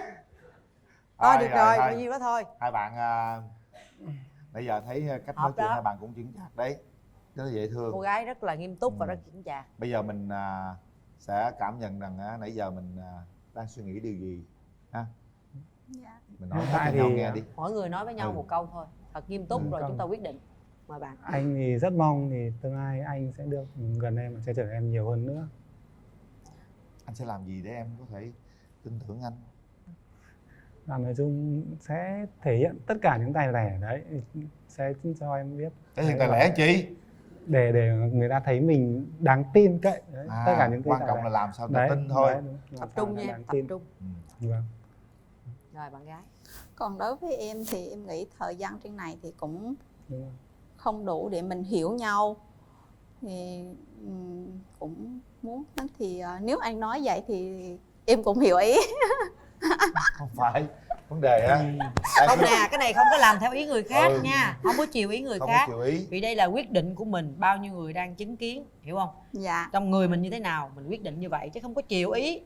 Thật ra em cũng không chịu đâu. Đúng rồi. Em cảm nhận trái tim mình nó có đập mạnh hơn hay không? Cảm giác như thế nào, nó có khác thường hay không? Hay là nó bất thường ha? Mình phải kiểm tra lại hết tất cả mọi thứ chứ cái này nhiều khi mình không thích làm nhưng mình ép mình làm là không được. Không, cái này là khác Em mà. cảm giác ảnh thế nào? Nói thật đi. Hiền, có vẻ là dễ chịu. Vậy thôi hả? Tuy nhiên thì Có một chút gì đó nó Sao động gì chưa? Có chút sao động gì trong lòng chút mình chưa? hồi hộp. Hồi Vậy là hộp. được Dạ. rồi. Đó, mình kiểm tra lại tất cả mọi thứ. Bởi quyết định rất là quan trọng bạn nha. Rồi, hai người quyết định đi, suy nghĩ đi. Đặt tay vào nút bấm. Suy nghĩ Rồi. thật kỹ nha. Hãy nhắm mắt lại, kiểm tra vừa qua. Mình nói chuyện với nhau, mình trao đổi với nhau, có thể nói chuyện vui, có thể này kia, nhưng kiểm tra lại xem có một chút dao động, một chút rung động gì chưa.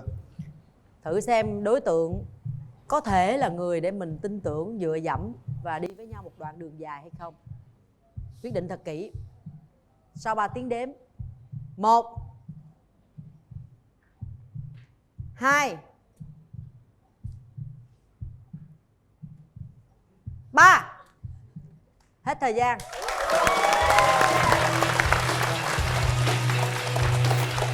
Ở đây tới 2 là bạn trai đã bấm rồi. Có vẻ nôn nao đúng không? Nhanh quá ha. Nó nhìn tay rồi đó, thấy nhìn tay luôn rồi đó. Nắm tay Bấm nhau xong đi mà em. nhìn tay liền. Chà, Nhìn đau tay quá. như vậy. Cái nắm bây giờ nắm được luôn thì nắm. Nắm được luôn, nắm hả? Nôn nao quá rồi hả? Nắm được rồi đây. Đó, cứ đưa tới đưa lui Nắm hoài, đi. nó nắm đi. Cảm giác sao? Đúng. Hả? Ấm. Cảm giác yên bình. Cảm giác yên bình. Cảm giác yên bình là được, cái yên bình rất là quan trọng nha. Bạn gái bây giờ thử cảm giác sao? Có một chút khác lạ so với lúc Khác, phải nắm tay phải khác chứ. Bây giờ hung cái hung đầu đời cái coi. Không, em hôn rồi mà. Em hôn. Hôn rồi hả? Ý là trước giờ em đã từng có nụ hôn rồi chứ không phải hôn rồi đời. Bây giờ hôn ngày hôm nay để nhớ cái ngày hôm nay rất là quan trọng nào. Dạ không. Tại mình sợ vậy? Không, em xin phép là không có xin phép gì, em nhấn nút là em ta húng à. Không. Không. Không. Không. Không được. Anh kia anh lẹ lắm, vô là anh nhìn tay anh nắm liền, Không, hung cái lại. thầy giữ tôn trọng ý kiến. Đúng rồi, có gì có gì có một không gian khác thì lúc đó thì em sẽ tìm hiểu. Không, lên đây hung à? Không. Vỗ tay quá trời luôn kìa. Không hung em đứng tới chiều luôn á. Không bây giờ nó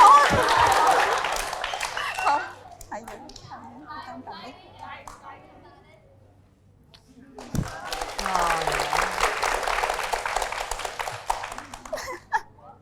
Em rất là kỳ tích trong việc đó thôi, không có gì hết. Sao? Ý là em 2 ngày trước đám đông á chị. Dạ. Thôi hai đứa đứng sát vô chiếu lấn chị quá, chị ra khỏi khung hình luôn á. Rồi gửi tặng 2 bạn nước xịt thơm miệng thảo dược Relax. Rồi, đây là những chiếc vé xem phim. Chúc các bạn sẽ có những thời gian lãng mạn bên nhau với cụm rạp 212 Lý Chiến Thắng Series Box. Nói gì thì nói, tình cảm hết sức là quan trọng ha. Chúng ta đã đồng ý bấm nút, tức là đã chọn cái đối phương của mình, nắm tay nhau là đã cảm nhận về nhau rồi. Không có gì để ngại ngùng nữa bạn nhé. Hãy thể hiện cái tình yêu của mình để cho đối phương được biết.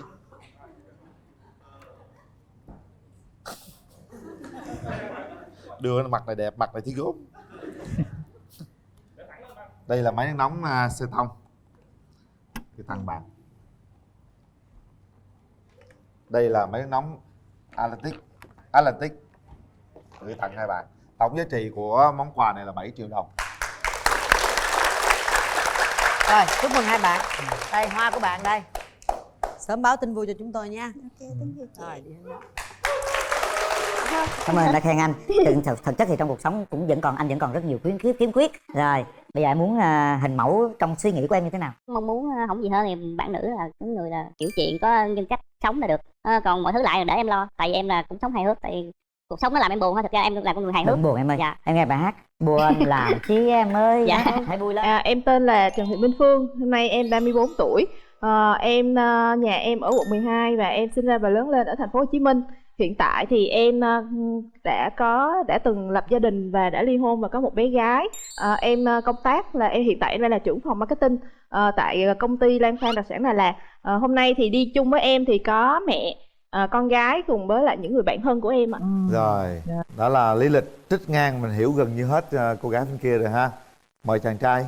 Dạ, em thưa anh Quyền Linh, dạ, em thưa chị Hồng Vân ạ. Em tên là Nguyễn Đình Huy. Năm nay em 37 tuổi, nhà em ở quận 1 mà hiện tại em ở quận 12, cũng gần bạn ấy. Ủa vậy hả? Dạ. Quận 12 luôn, vậy là sát bên rồi. Em hỏi đứa con bạn đó ở đâu? Em ơi, em ở đâu vậy em? Dạ, nhà em ở ngay đường Nguyễn Văn Quá, gần chợ Cây Sột á anh. Còn anh là ở đâu ạ? Anh cũng gần đó, ngay ngã Bia Tiger em. Vậy chắc cũng gần, vậy là cũng có duyên rồi anh ha. Dạ. Có duyên rồi đó. Dạ. Ở cùng chung quận, gần sát bên nhau, bây giờ mình mới gặp nhau đó. Em trai nói chút xíu về điểm mạnh, điểm yếu của mình cho nhà gái nghe đi. Điểm mạnh của em á thì em là như là em làm được việc nhà hết. Em biết nấu ăn. Tốt. Em không có hút thuốc. Tốt. Dạ, công việc thì em chủ động làm mọi thứ. Hiện tại giờ là em làm tự do luôn. Làm gì? Em làm nghề điện nhưng mà em lãnh làm tự do luôn. Rồi, còn điểm yếu là gì? Điểm yếu của em thì em là người sống tình cảm, hay chạy ngoài đường mà thấy người ta vui vẻ hay khóc bất chợt lắm. Khóc bất chợt luôn dạ, hả? là tự động rớt nước mắt là mình kìm không có được. Với lại em hay ngủ nướng, sợ ếch nhái. Sợ ếch nhái? Gì? Em sợ ếch nhái hả? Dạ, thằng lằn nữa. Em sợ mấy con gì kinh khủng không? Em sợ đang nằm trên tivi mà thằng lằn rớt xuống cái là bung chạy á. Mà Rồi còn bên đây mình em giới thiệu một chút điểm mạnh và điểm yếu của mình đi. Dạ thì điểm mạnh của em á thì em cũng là người khá là cởi mở, hòa đồng và là người có trách nhiệm trong công việc cũng như trong cuộc sống, biết quan tâm chia sẻ với mọi người, thích làm việc thiện. Và còn điểm yếu của em á thì em cũng tự thấy là mình cũng nhiều khi mọi người cũng hay nói là hơi hiền và hơi nhát một chút xíu, và nó cũng hơi nhạy cảm. Có nghĩa là em cũng thuộc tiếp người là hơi cảm xúc một chút xíu. Chào em. Bên nhà gái thì đã một mình nghe lần nói đó là có một Cô con gái. Đây nãy giờ thấy mẹ ra là mới tỉnh táo đó. Trời ơi. Bé mấy tháng rồi? Bé mấy tuổi chứ? 2 tuổi rưỡi hả? 3 tuổi 3 rưỡi. tuổi. Bây giờ bé ở với mẹ, còn nhà trai? Em có ngại về cái việc bạn gái bên đây đã gãy đổ một lần và có một đứa con không? Dạ em cũng không có ngại vấn đề đó chị, tại vì bản thân em cũng đã một lần rồi chị. Đã có con chưa? Dạ có bé gái 10 tuổi. Bây giờ đang ở với ai? Dạ đang đợi với em. Hôm nay cháu có đi không? Dạ cháu có đi ngồi dưới. Ồ vậy hả? Chương trình này bé cũng xúi đi. Bé nói sao mà xúi? Bé nói thấy chương trình này hay, có mấy chú mà thấy mấy chú kỳ quá, thấy ba được hơn nhiều, thôi ba đăng ký thi đi. Vậy đó hả? Dạ. Con có muốn có em gái nữa không? Dạ có. Vậy con có thương em không? Dạ thương. Con nhìn em bé kia con có thấy thương không? Dạ có. Vậy hả? Nhìn nó thấy thương quá ha. Nãy giờ nó lờ đờ nó buồn ngủ, vừa thấy mẹ nó ra nó tươi như là cái bông mà được tưới nước vậy đó. Vậy là cũng nhưng mà ly hôn lâu chưa em? Ly hôn nếu mà chính thức là được 3 năm, nhưng mà cái thời gian mà giống như là không có tình cảm nhau chắc cũng khoảng 6-7 năm. Em lấy vợ mà lấy kiểu lấy giống như là mình thương quá mà vợ em không thương em á. Ok, để cho anh qua anh thăm nhà gái cái coi tình hình thế nào nha. Dòm cái món ăn bánh kem liền á thấy không? Em là với ông xã là chia tay lâu chưa? Hai vợ chồng em lần trước đó là chia tay cũng rất là sớm, là khi mà bé mới có được khoảng hơn 2 tháng tuổi á, là tụi em cũng đã chia tay với nhau. Thì nếu mà tính ra thì cũng đã hơn 3 năm rồi. Bây giờ em có muốn một cái người lý tưởng của em như thế nào? Mẫu người lý tưởng là em em thích nhất là anh Quyền Linh với Trấn Thành á. Có nghĩa là em thích một người đàn ông chững chạc, có bản lĩnh, bởi vì biết yêu thương, và em thấy là ở anh Linh là có được những cái điểm đó và em rất là thích, em rất là thần tượng. Ở nghệ sĩ Trấn Thành á là em thích là bởi vì Trấn Thành là một người rất là bảo vệ vợ của mình và rất là hài hước, bởi vì trong cuộc sống mà em nghĩ là đôi khi á, mình nên có những cái hài hước với nhau thì khiến cho cuộc sống nó thú vị hơn. Cảm ơn em đã khen anh. Thực chất thì trong cuộc sống anh vẫn còn rất nhiều khiếm khuyết. Rồi bây giờ em muốn hình mẫu trong suy nghĩ của em như thế nào? Mong muốn không gì hơn thì bạn nữ là cái người là hiểu chuyện, có nhân cách sống là được. Còn mọi thứ lại là để em lo, tại vì em là cũng sống hài hước, tại vì cuộc sống nó làm em buồn thôi, thực ra em là con người hài hước. Đừng buồn em ơi. Dạ. Em nghe bài hát buồn làm chi em ơi. Dạ. Hãy vui lên. Dạ. Bây giờ thì mình hỏi ý kiến người thân xong rồi cho hai người gặp mặt nha. Xin chào cô ạ. Thấy gái xinh dễ thương quá. Xin chào chú Quỳnh Linh, thân yêu, thần tượng đấy. Dạ, cảm ơn cái thứ cô. hai là chào chị Hồng Vân. Các cháu lớn cả rồi, thế thì tùy duyên các cháu, bố mẹ thì đều muốn các con là hạnh phúc cả. Bạn trai bên đó thì như thế nào? Thì trước tiên thì thấy chú cũng chân thành, nhưng mà còn như thế nào thì còn để thời gian. Rồi em gái có ý kiến gì không? Chào chị Hồng Vân, anh Huyền Linh và chương trình Bạn Muốn Hẹn Hò. Em thì cũng là bạn của Phương. Em thấy là anh cũng là một người đã qua một cuộc hôn nhân rồi, thì em thấy anh cũng là một người chân thành. Hy vọng là cả hai sẽ hiểu nhau hơn. Đó là những điều em chia sẻ. Rồi, cảm ơn em. Ủa, là bên đây là chị có đi với con thôi hả? Có đi với ai không? Con gái. Có bạn thân 15 năm. Có bạn thân 15 năm nữa hả? Rồi bạn nói chút xíu gì đi. Bạn gái cho chút xíu ý kiến đi. Dạ, em chào anh Quyền Linh, chị Hồng Vân và quý vị khán giả ở đây. Em là bạn của Huy, cũng từ thời cấp 3 đến giờ. Từ ban đầu rất có thiện cảm với bạn nữ này. Không phải là mộc nha, nhưng nhìn bạn giản dị, có thể là hội đủ những cái yếu tố của một người phụ nữ biết chăm sóc gia đình. Huy rất là hài hước. Tụi em chơi với nhau tới tính thời điểm này là 17 năm. Huy là người chủ động, cho nên là tụi em tin vào Huy. Rồi con gái nói vài câu với cô đi. Em nói vài câu với chào bé. Thì hôm nay rất là vui bởi vì cô cũng có một bé gái. Thì cô cũng rất là thương bé, tại vì bé của cô nó cũng nó đang cũng bị bỏng á, nên là cái tình thương của cô dành cho bé nó sẽ rất là nhiều. Thì con cũng là con gái thì cô cũng nghĩ là cũng có thể là chia sẻ được, nên là cô cũng hơi bị cảm xúc á, nên là cô cũng không có biết là nói gì nhiều. Tại vì bé của em á thì năm ngoái thì bé cũng bị bỏng nước sôi á, thì cũng khá là nặng. Hiện tại á là cũng đỡ nhưng mà cũng đang còn điều trị sẹo. Con có thích cô không? Dạ có. Vậy hả? Thì con nếu mà được thì con mong là ba và cô cho nhau cơ hội. Thôi vậy hả? Con coi em tội nghiệp ghê không? Con qua con vuốt em cái đi. Gái xinh quá hả? Rồi đó, con hỏi đi. Em mấy tuổi nè, em tên gì nè, coi cái vết bỏng của em có đau không? Em biết tuổi rồi. Tên gì? Em tên gì? Tên gì ạ? Tên gì ạ?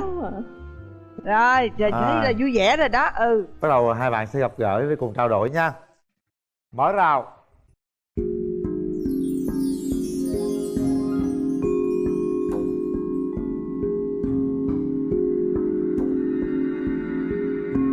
Bắt đầu đi Huy.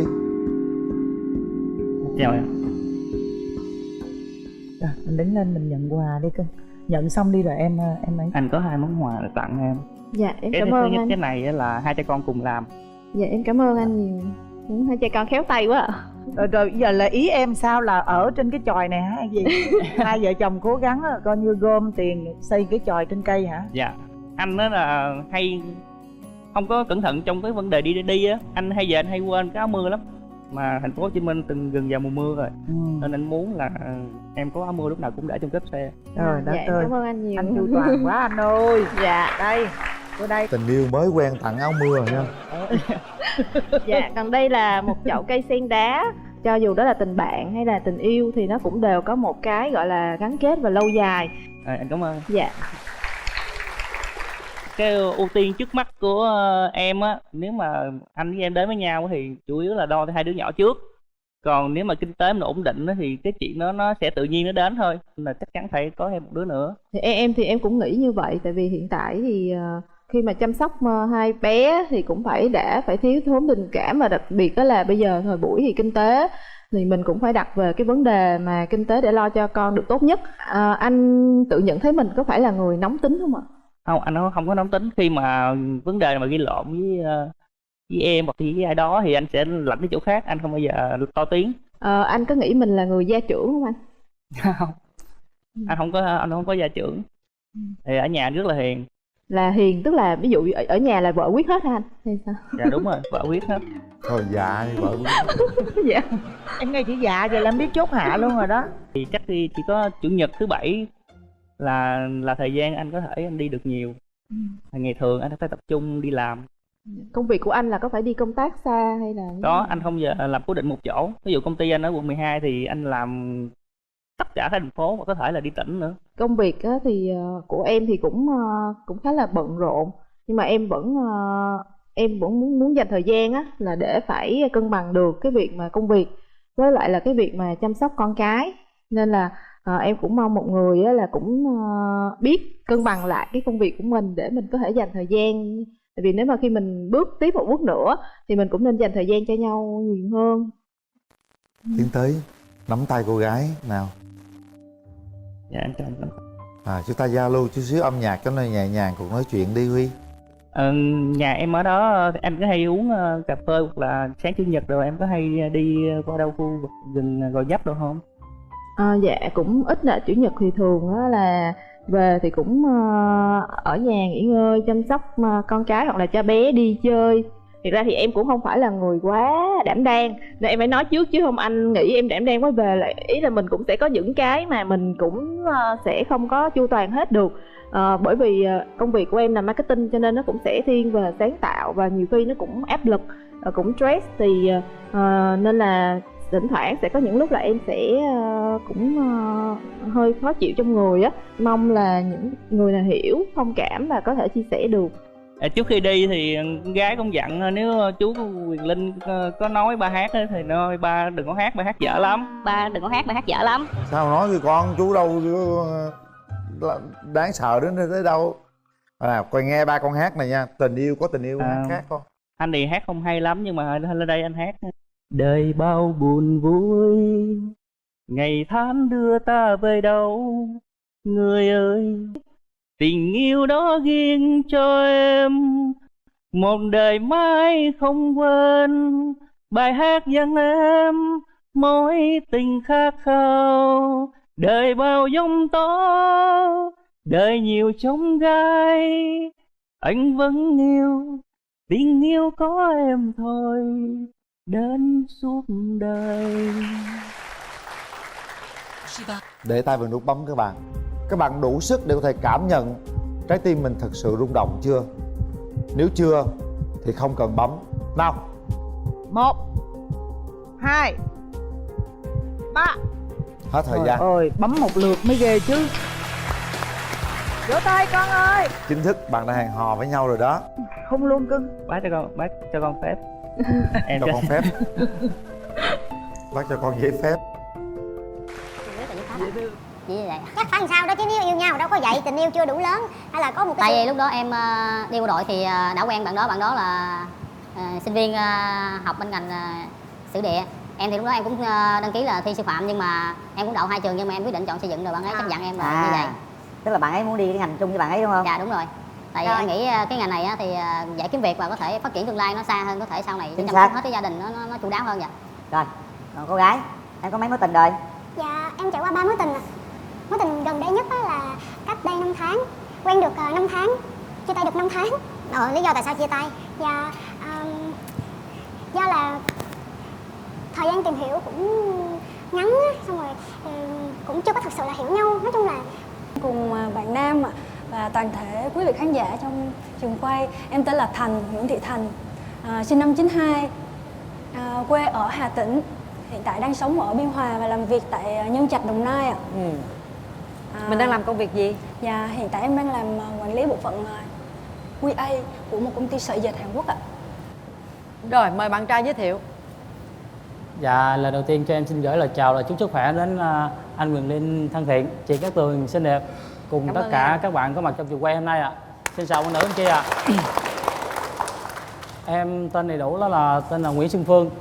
Em sinh năm 1984, tuổi Tý, năm nay em 34 tuổi. Hiện tại em đang làm kỹ sư xây dựng. Em đang làm ở phòng quản lý dự án đấu thầu cho một công ty tư nhân ạ. Ở đâu em? Dạ em làm ở quận 7 chị. Quận 7. Còn quê mình ở đâu? Chào quê em ở An Giang chị. Quê An Giang, làm ở quận 7. Dạ. Một người An Giang, một người Hà Tĩnh ha. Nhưng mà bây giờ là hai bạn hơi làm việc là hơi xa nhau ha. Một người ở Đồng Nai, một người ở quận 7. Thế thì mình trao đổi với nhau đi. Coi một tuần hay là bao lâu mình sẽ gặp nhau được một lần. Bạn gái mình có ngại bạn trai làm hơi xa tí xíu không? Dạ, khoảng cách cũng nhiều khi cũng không phải là vấn đề. Nếu mà bạn ấy đủ nhiệt tình và chịu khó. Nghĩ cũng phải sự nhiệt tình. Nếu như tình yêu đủ thăng hoa thì cho dù ở đâu cũng đi dễ lắm đúng không bạn? Dạ đúng rồi. Quận 7 Đồng Nai cũng không khó gì lắm. Dạ. Nhưng mà cái đó là anh Quyền Linh nói, còn ý bạn trai như thế nào thì theo anh Nhi nghĩ thì khoảng cách nó cũng không có quan trọng lắm. Nhưng mà quan trọng ở tình yêu của mình có đủ lớn hay không. Y như tôi. Nếu mà anh đó thì cái sự nghiệp anh thì muốn phát triển ở thành phố này. Nếu mà sau này anh quen em, anh muốn trụ ở đây, anh lập nghiệp và anh mua nhà ở đây, không biết là em có sẵn sàng về đây làm việc và hàng ngày gặp anh không ạ? Đây là dưới Đồng Nai, đây là thành phố Hồ Chí Minh á hả? Dạ đúng ạ. Em có chịu lên thành phố sống không nếu như mà yêu nhau? Dạ, điều đó cũng không phải là vấn đề ạ. Tại vì hiện tại là em làm ở Nhân Trạch nhưng mà hàng ngày em di chuyển bằng xe đưa rước và công ty em cũng có chi nhánh ở trên đây và có tuyến xe đưa rước từ Sài Gòn về tới Nhân Trạch đó anh. Trời ơi, có cái gì đâu mà bàn. Sài Gòn, Nhân Trạch, thành phố Hồ Chí Minh, Nhân Trạch nó rất là gần, chuẩn bị người ta làm cầu Cát Lái là xong nối liền hai bờ vui thôi. Nhưng mà ý anh trai nói giả tỷ 21 mà mình có lấy nhau á, em có về thành phố Hồ Chí Minh sống được luôn không? Đang yêu nhau là còn đi về tưởng về. đâu là ở Hà Tĩnh hay là ở đâu xa ở chung chứ. một nơi, dạ. đúng không? Được không? Dạ được ạ. Được. Đó, này đâu không có cần nhà phải có cửa là được khoăn thôi. cái gì trơn á. Nhân Trạch với thành phố Hồ Chí Minh nó quá gần với nhau mà. Dạ nhưng mà anh ấy quê ở An Giang nhưng mà hiện tại là anh đang sống ở Sài Gòn hay sao ạ? Đúng rồi. Sống một mình hay là cả gia đình ạ? Anh sống một mình em ạ. Dạ. Hai chồng 11 lập nghiệp thành phố Hồ Chí Minh luôn, mua nhà Anh lập nghiệp ở thành phố Hồ Chí Minh mà anh đâu có về An Giang đâu. Được không? Phải về thăm chứ anh, không lẽ cứ đương nhiên rồi, thăm thì phải về chứ. Dạ. Trời ơi, nói lúc đó yêu rồi, anh xách gói về An Giang chắc cũng theo thôi chứ làm gì được giờ. Rồi bây giờ thôi bỏ qua chuyện đó đi. Đi qua chia sẻ với nhau đi, điểm mạnh điểm yếu của em nè. Điểm mạnh của em thì khá là hoạt bát, cởi mở, cũng nhanh nhẹn nữa, nhiệt tình trong công việc và cuộc sống. Rồi. Và cũng có khả năng xoay sở tốt trong các tình huống công việc. Còn Khuyết điểm? Điểm yếu thì em nghĩ là hơi nhiều. Em hay quên, hay khóc, lề mề. Ai làm gì em khóc? Nhiều khi không làm gì, nhiều khi em coi phim á, ví dụ như khúc này đang vui lắm, tự nhiên qua khúc kia buồn là tự động khóc. Dạ, mệt cũng khóc. Ví dụ đi làm mệt á, mà đi làm mệt mà còn tăng ca hay là nhiều việc á, áp lực á chị, thì khóc. như khóc. Khóc thì nó đỡ áp lực. Khóc giống như mình giải tỏa vậy thôi chứ. Còn đó là cũng là một cách để giảm stress trong công việc đúng không? Dạ. Cũng tốt thôi, đâu có gì đâu khuyết điểm. Dạ. Với lại ví dụ như là mình quen người yêu á, mà đi làm về mệt mà mình thấy gặp mà mặt chù không có nói năng gì hết á, cũng khóc. Bực bội quá khóc. Đúng rồi chị, nhìn mặt lơ lơ á là tự nhiên khóc Tủi thân quá khóc luôn. Dạ đúng rồi. Cỡ nào cũng khóc.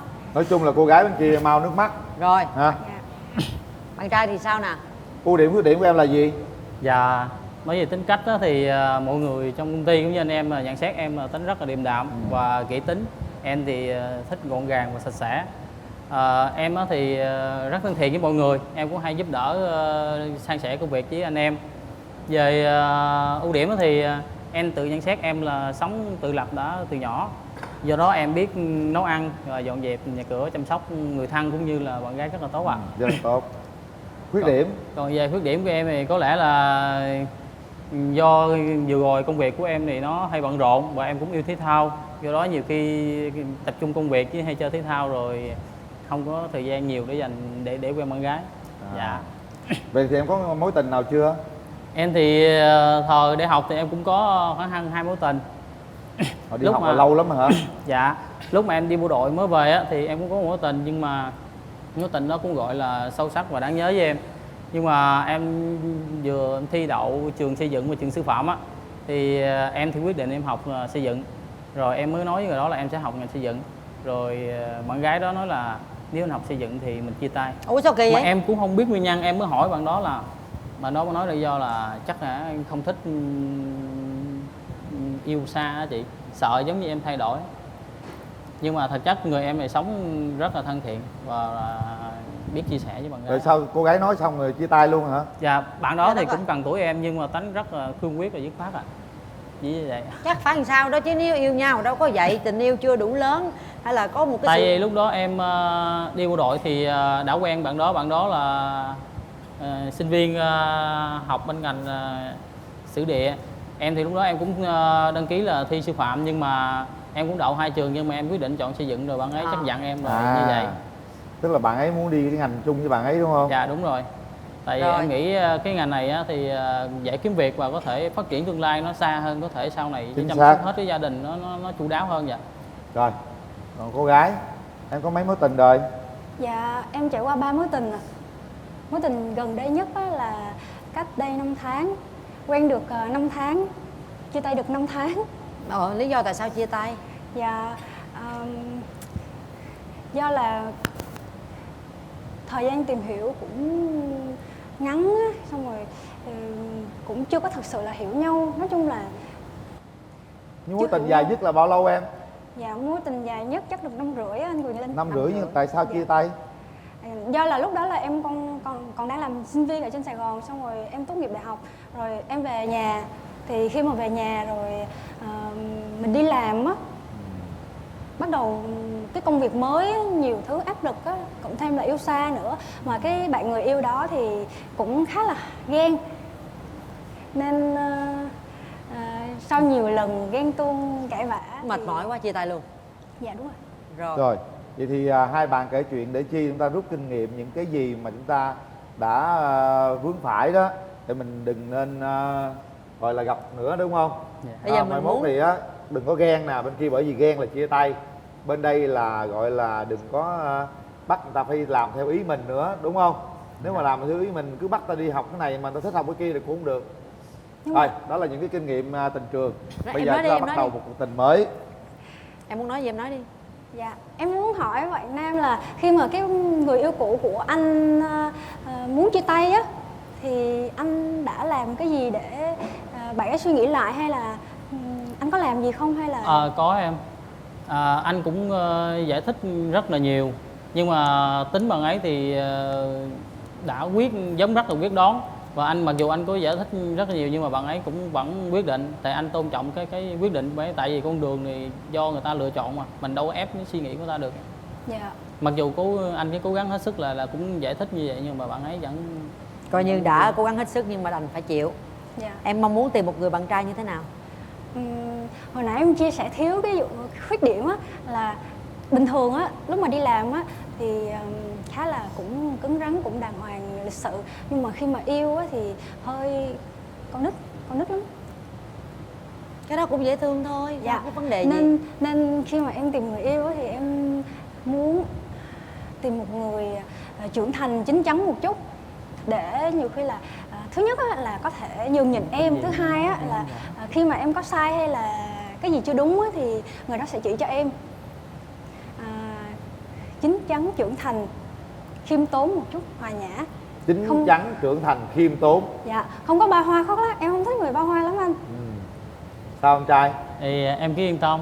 Thì anh á, thực chất á, thì anh là một người cũng rất là điềm đạm. Anh này cũng sống đôi lúc á, thì ở tuổi này anh cũng ít quen là tại vì đôi lúc cũng hơi nội tâm tí xíu. Anh thì thích chia sẻ những gì gọi là trong công việc con này kia để bày cho mấy em nó làm tốt thôi. Còn vấn đề vật chất hay vấn đề gì khác á, thì anh không có ví dụ mà giống như em nói là khoe khoang hay vấn đề gì. Về cái độ mà chín chắn thì anh nghĩ anh từ nhỏ đã sống tự lập rồi, anh lo được cho bản thân và anh sẽ chăm sóc tốt được, anh nghĩ là sẽ chăm sóc tốt cho con gái. Nhưng mà anh người lớn như vậy á thì nếu mà em trẻ con quá thì có được không? Em trẻ con quá có được không? Anh nghĩ là anh lớn như vậy, anh trưởng thành như vậy ấy, thì anh có chiều được cái tính nết trẻ con rồi hay khóc nức ướt này?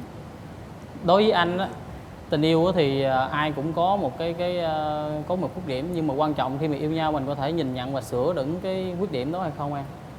Thì nếu mà em mà có những cái gì mà không tốt hoặc gì đó, anh sẽ đưa ra những cái anh góp ý với em, mà em hoặc anh có những cái gì đó mà không tốt thì em góp ý với anh, thì anh sẽ hoàn thiện bản thân. Cuộc sống mà phải hoàn thiện thì mình mới tốt đẹp được em. Dạ.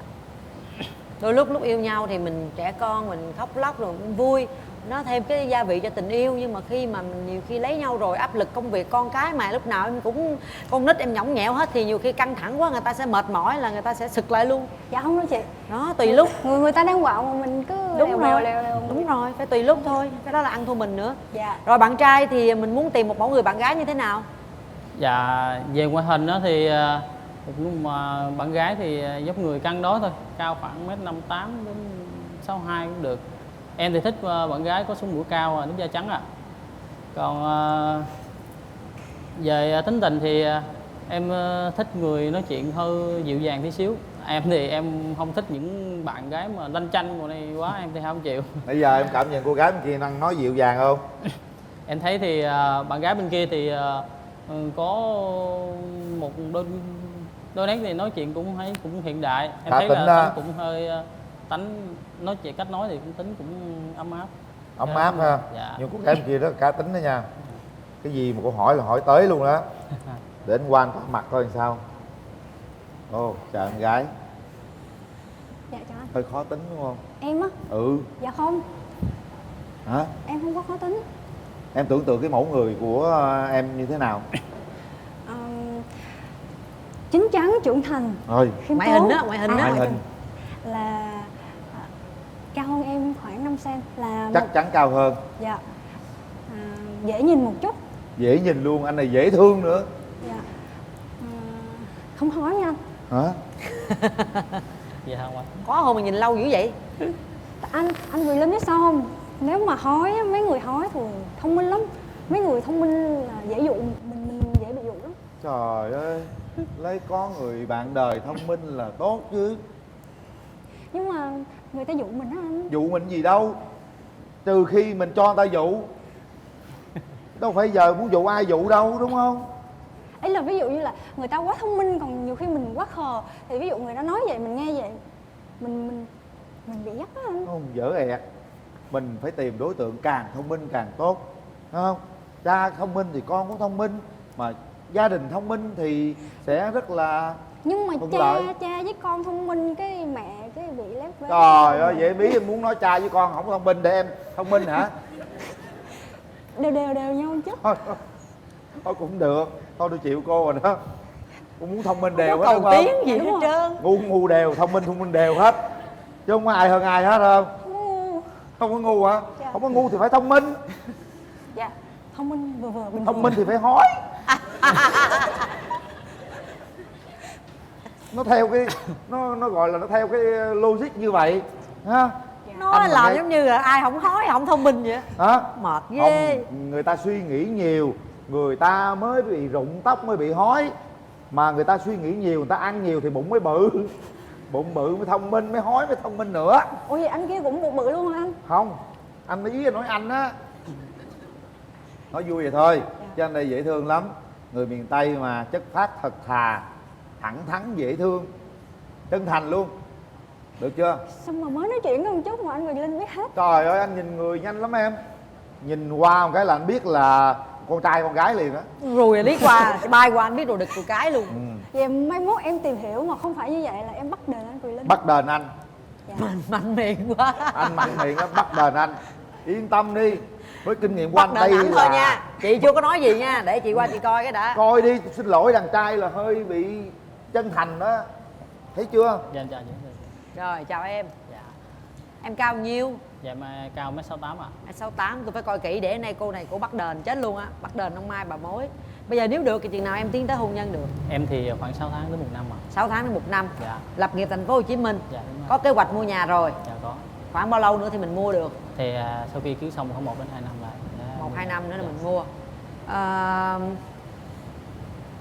Mình có cái điều gì mình không thích ở người bạn gái không?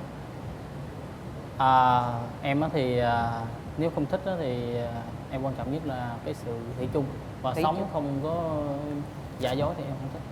Thủy chung phải giả nên dối. phải thật thà với nhau. Tất cả mọi chuyện đều nếu mà chia sẻ được thì sẽ giải quyết được. Còn nếu mà giấu giếm hoặc cái này kia thì em không chịu. Nãy giờ em tưởng tượng cô gái bên đây là người như thế nào? Thì em theo qua cách nói thì em thấy bạn ấy cũng hay cá tính. Nói chung là khi mà đã thật sự mà đã yêu nhau rồi thì những điểm đó thì em nghĩ là không quan trọng nữa. Tại vì em có thể bù đắp cho những khuyết điểm đấy. Rồi, lấy nhau về lập nghiệp, ai sẽ là người quản lý tài chính trong nhà? Thì em nghĩ nếu mà bạn gái lên lại như vậy thì để bạn gái quản lý tài chính sẽ tốt hơn. Em thì ngồi kiếm tiền, còn bạn ấy thì gửi tiền. Rồi, em nghe rõ hết rồi ha? Dạ. Rồi. Bây giờ chúng ta sẽ gặp người thân đi, coi ý họ thế nào nha. Bạn gái đi với ai? Dạ, em đi chung với chị đồng nghiệp và em họ và vài người bạn thân. Rồi, mời em. Dạ, em chào anh Quyền Linh, chào chị Cát Tường, chào tất cả các dạ ở đây ạ. Em tên Ngai là đồng nghiệp của Thành. Theo em thì Thành có nói là Thành bức ước, nhưng mà thật sự là phụ nữ mà cần một sự quan tâm, nếu mà không có được quan tâm thì mình buồn, mình khóc, nhưng mà thật sự với cái khóc của Thành là nó không có để cho chi phối cho người khác đâu, mà giống như khóc một mình thôi, chứ cũng Khóc chơi cho vui thôi. có nghĩa đúng có nghĩa sau khi khóc đó thì Chơi vui. điều phối lại được mình thôi, nên không có gì hết. Tự khóc rồi tự nín một cài hay. Trong công việc thì rất là tốt, gia đình đó thì là một người đứa con rất là ngoan, dạ, còn người em rất là tốt luôn. Theo chị á, thì chị thấy bạn trai này á, thì lúc đầu nói là quê anh Giang á, thì thật sự lúc đi đi thi á là mọi người có dặn là xa quá là sợ Thành nghỉ việc. Nhưng mà khi bạn trai nói là lập nghiệp ở thành phố thì cái đó cũng không nó là một vấn đề. Thành cần một người quan tâm, cần một người giống như che chở cho Thành. Với cái tính của Thành nó cũng có lúc thì nó cũng hơi trẻ con, nhưng mà vô công việc thì không có trẻ con chút nào. Đó không có phải là gọi là tính trẻ con, mà như kiểu khi mà yêu thì người ta cần nhõng nhẽo vậy thôi, chứ không phải là một tính trẻ con đâu. Chị thấy thì bạn này thì cũng được. Tùy theo hai em là tìm hiểu thêm như thế nào. Chị thấy thì về cái mặt địa lý là cũng ổn ổn rồi đó, còn về cái tính cách của hai người thì phải tìm hiểu thêm. Rồi, cảm ơn em. Chị. Bạn trai thì sao? Hôm nay em đi với ai? Dạ, hôm nay em đi với mấy anh đồng nghiệp và có sếp em, với em đi với em trai của em ạ. Dạ, mời sếp của em. Dạ. Xin chào anh Nguyễn Linh, xin Cát Tường và chào quý khán giả trường quay. Thì, tôi tên là Nhã, thì trưởng phòng quản lý Phương. Thì về nhận xét về Phương á, thì Phương rất là vui vẻ. Nếu mà tiếp xúc lâu á, thì Phương rất là vui vẻ, nhiệt tình. Ai cần thì giúp đỡ thì Phương rất là nhiệt tình giúp đỡ anh em. Còn về công việc á, thì Phương là làm việc rất là tốt, tức là công việc đó là hoàn thành theo đúng tiến độ. Còn về tất cả anh em công ty thì rất quý mến Phương. Phương có thể là một người đàn ông của gia đình đấy. Phương thì rất là có nhiều tài lẻ. Phương có thể là giúp đỡ anh em ai cần khó khăn thì Phương rất là nhiệt tình. Còn về bạn gái thì thấy là bạn gái rất là dễ thương. Thì qua cách trao đổi thì thấy là hai bạn có thể rất hợp nhau. Thì anh mong được Phương thúc. Dạ, cảm ơn anh. Rồi, cảm ơn sếp. Rồi, ý kiến người thân mình cũng nghe rồi ha. Bây giờ đến lúc hai bạn sẽ gặp nhau để chúng Bây ta giờ trò chuyện sẽ trực tiếp với nhau. mở cửa hàng rào.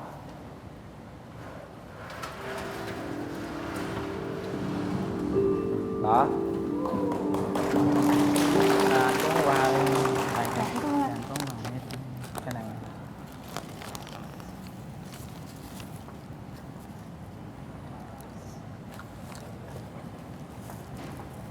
Nhẫn cỏ trao em hả hay gì?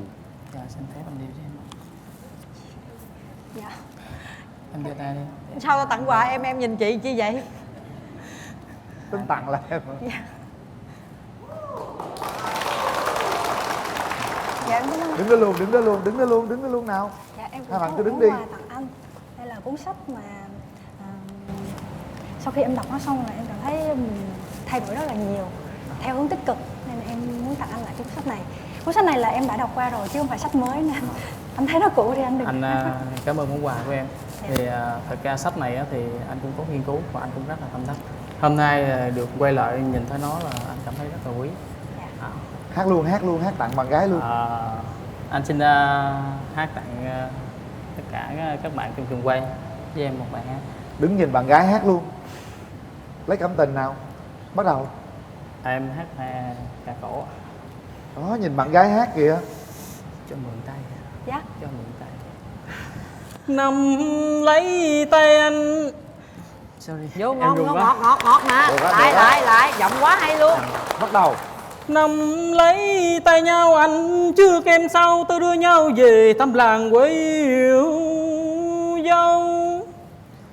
10 mấy năm qua lạc lòi thân diễn xứ, thèm khúc ca dao qua lời ru mẹ hát trong những đêm thâu, ru con vào giấc ngủ bên bếp lửa hồng tươi hiu hắt mái tranh ngàn. Quá dữ. Anh thèm được nghe tiếng giọng đu đưa kéo kẹt buổi trưa hè, thèm chút hương thơm mùi hương lúa chín, thèm được ngắm nhìn tảo trắng em bay. Dù ở quê người buồn chán lệ phụ hoa, nhưng biết tìm đâu ra bóng hình quê hương yêu mến. Con nước sông nào cũng tuôn chảy về xuôi, tự hỏi lòng người xa quê ai không nhớ. Rồi ngồi đi bạn. Vô cái nắm tay là em liền ha. Anh tưởng nào nắm tay em thật chặt chứ. Nghe giọng hát của bạn trai em cảm thấy sao? Dạ ngọt như biết rồi. Mà chị hỏi em nè, sao tự nhiên lúc anh tặng quà cho em cứ nhìn chị hoài vậy là ý gì? Tại em cảm thấy cái món quà này nó có giá trị lớn quá. Theo anh nghĩ đây là lần đầu tiên và anh cũng muốn để cho nhau một ấn tượng, và đầu tiên là em phải tạo được cái cảm xúc và cái ấn tượng với anh. Anh nghĩ anh thấy em khi mà mở mặt lên thì anh thấy em rất là xinh, và theo cái giọng nói thì cũng rất là ấm áp. Anh nghĩ là cũng đúng cho mỗi người mà anh dạ nhưng mà tặng quà giá trị như vậy mà cái món quà này là em chuẩn bị sẵn, có ý nghĩa gì không? Ý em có ý nghĩa gì không? Em thì muốn để là một cái dấu ấn đầu tiên, nếu mà được sau này có thể tiến tới hôn nhân thì đó là cũng một cái kỷ vật để sau này giữa cha và mẹ để gặp nhau trên sân khấu này vậy thôi. Nhưng mà nếu mà mở màn lên mà em thấy cái người mà em không ưng trong bụng, em có móc món quà lại ra em tặng không? Đã đến đây em nghĩ là em tự tin ở bản thân mình và em cảm thấy là bạn nữ cũng thì tính là em có tặng, em sẽ tặng. Nói chung là kéo màn lên ai cũng tặng hết. Dạ. Đúng không? Cái tấm lòng của mình mà Dạ, bất kỳ ai, còn cái điều gì đến nó sẽ đến. Dạ. Đúng không em trai? Rồi hiểu rồi ha, mình bình thường đừng có thôi, lo lắng chuyện thoải gì mái cả. thôi. Đây là anh muốn có một cái kỷ niệm trên sân khấu, bạn muốn hẹn hò. Không sao cả em. Cô hoang mang, cô cứ nhìn em hoài à. Cô ý là cô thấy món quà nó giá trị cô không dám nhận. Đó, tội nghiệp lắm, thương lắm. Tại không sao hết. Chị cái vụ mà chia tay đời qua thì ra là cổ lo chia tay anh đời quà. Trời ơi, sợ chia tay đòi quà, không ai đòi của em đâu. Không, nhiều khi người ta không có đòi nhưng mà mình giữ mình cũng áy náy. Không sao cả. Đây là bây giờ chúng ta chỉ là tình bạn thôi mà, chưa có gì cả. Chừng nào em đồng ý bấm nút không, mà bấm nút á, lúc đó tặng á thì có thể đòi chứ. Bây giờ bạn bè mà, đúng không? Bây giờ mình chưa có gì hết á. Hẹn hò đi, bây giờ sao nè? Nói chuyện xong mới có gì nè.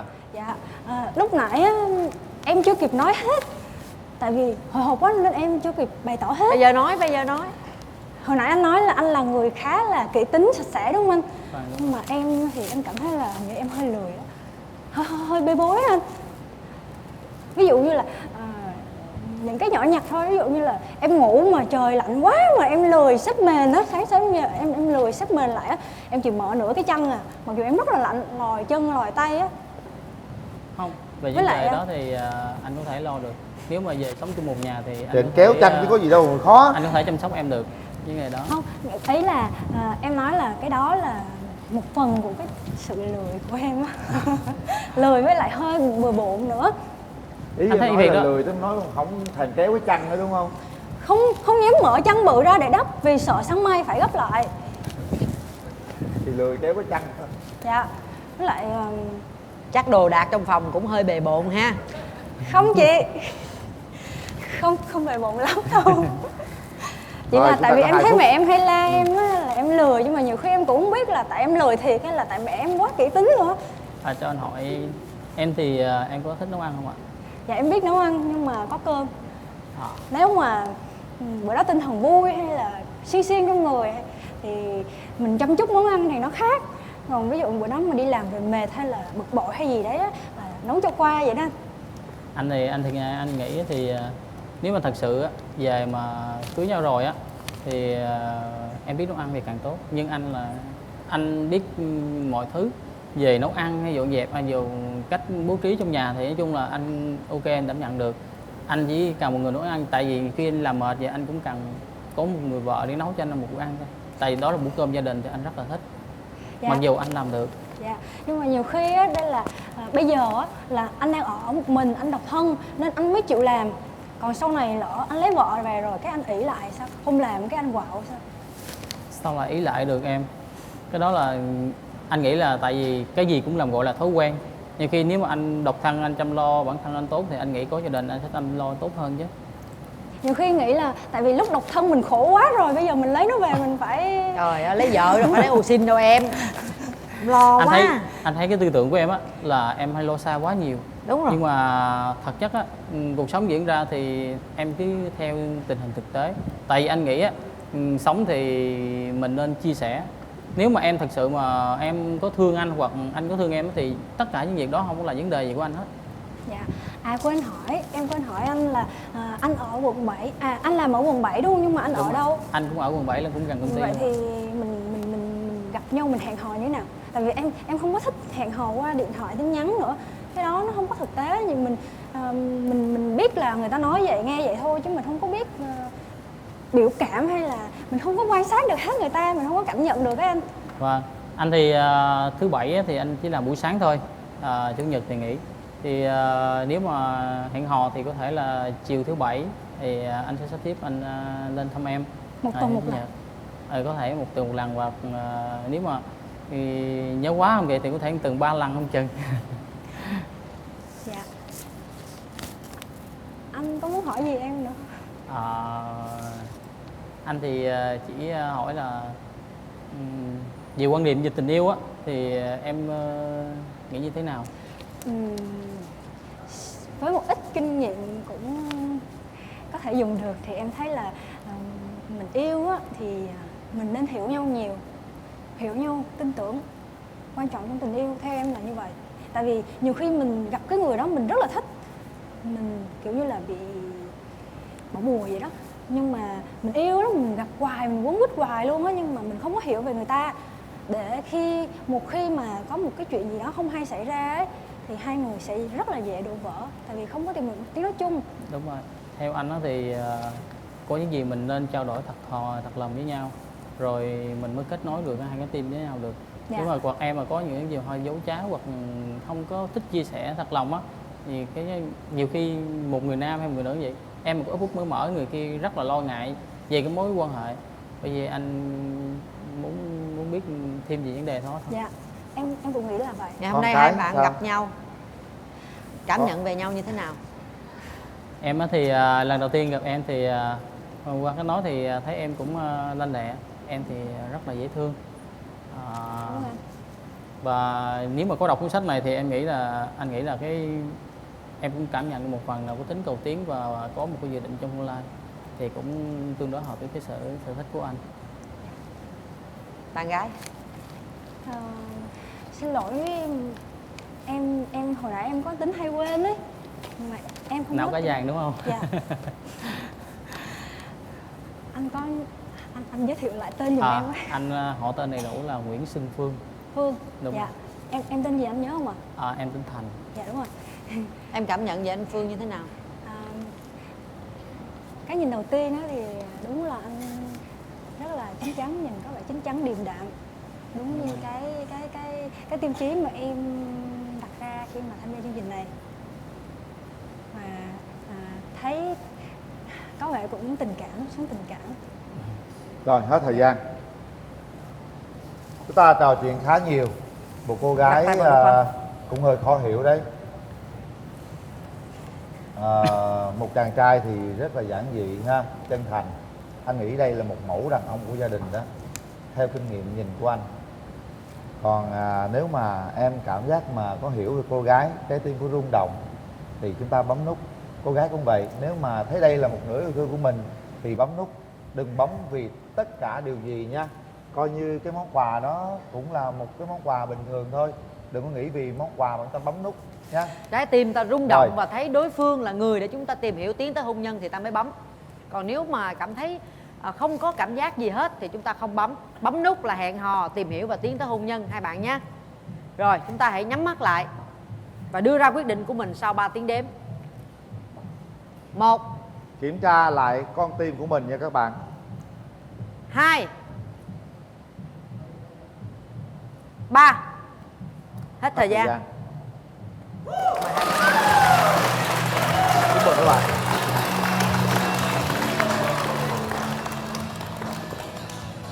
Duyên đã tới. Nắm tay nhau trước. Hãy nắm tay nào.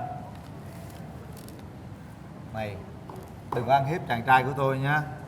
Em đâu có hung dữ đâu. Không có hung dữ nhưng mà anh thấy em sẽ ăn hiếp chàng trai này đấy. Nhìn vậy không phải vậy đâu anh. Vậy không phải vậy ha. Anh này nè. Hả? Anh này nè. Không, chân thành lắm em. Anh cũng con mắt nhìn người lắm, không phải anh bà con gì với anh này đâu, nhưng mà anh thấy ảnh là rất là chân thành luôn. Sắc sảo lắm nè. Em là hơi sắc sảo, trước sau, khó hiểu luôn nha. Thôi nói gì thì chúng ta đã có duyên với nhau rồi, nắm tay nhau thì phải sao nha, hôn nhau. Xin phép em tranh hôn em. Đây nha. Không, đâu phải hôn con đâu. Chúng ta đã chấp nhận lên đây, chúng ta đã chấp nhận bấm nút, chúng ta đã chấp nhận hẹn hò với nhau trước bạn bè người thân, thì cái chuyện đó anh nghĩ đâu có gì đâu các bạn.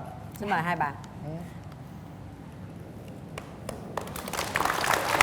Tại sao mỗi lần lên đây chúng tôi lại bắt mọi người hôn nhau như vậy? Chúng tôi muốn đây là một cái phần minh chứng rằng các bạn bấm nút là thật bằng trái tim của mình, đúng không? Nếu ta bấm không thật thì chúng ta không cần phải hôn nhau. Ở đây không dám hung nhưng mà vô rạp phim hung lia lịa. Rồi, dù sao thì cũng chúc cho hai bạn gặp nhiều may mắn ha. Chúc hai bạn sớm tìm được một nửa của mình. Và bây giờ là những chiếc vé xem phim để tạo điều kiện cho các bạn. Hệ thống cùng rạp Cinebox 212 chiến thắng sẵn sàng đón các bạn. Gửi tặng hai bạn. Đây là phiếu quà tặng trị giá 1 triệu đồng đến từ thương hiệu thời trang cao cấp Couple TX. Gửi tặng hai bạn nước xịt thơm miệng thảo dược Relax.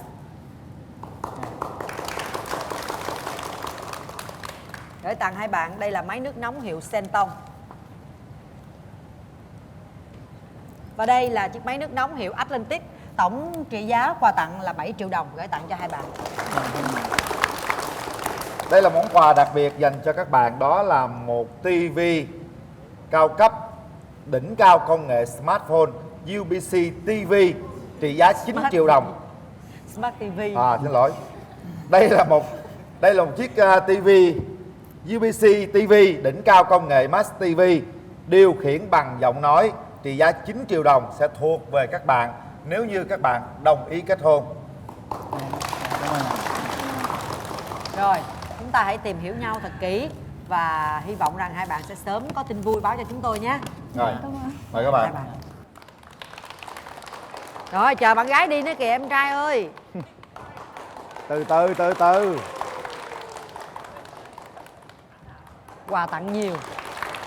Chương trình chúng tôi quà tặng nhiều lắm các bạn. Chương Sắp trình tới quá uy tín mà. Tụi tôi tặng tivi, đầu máy, tủ lạnh, máy giặt, rồi xe máy, xe hơi, đất đai, tài sản tôi tặng. Tặng em luôn đi.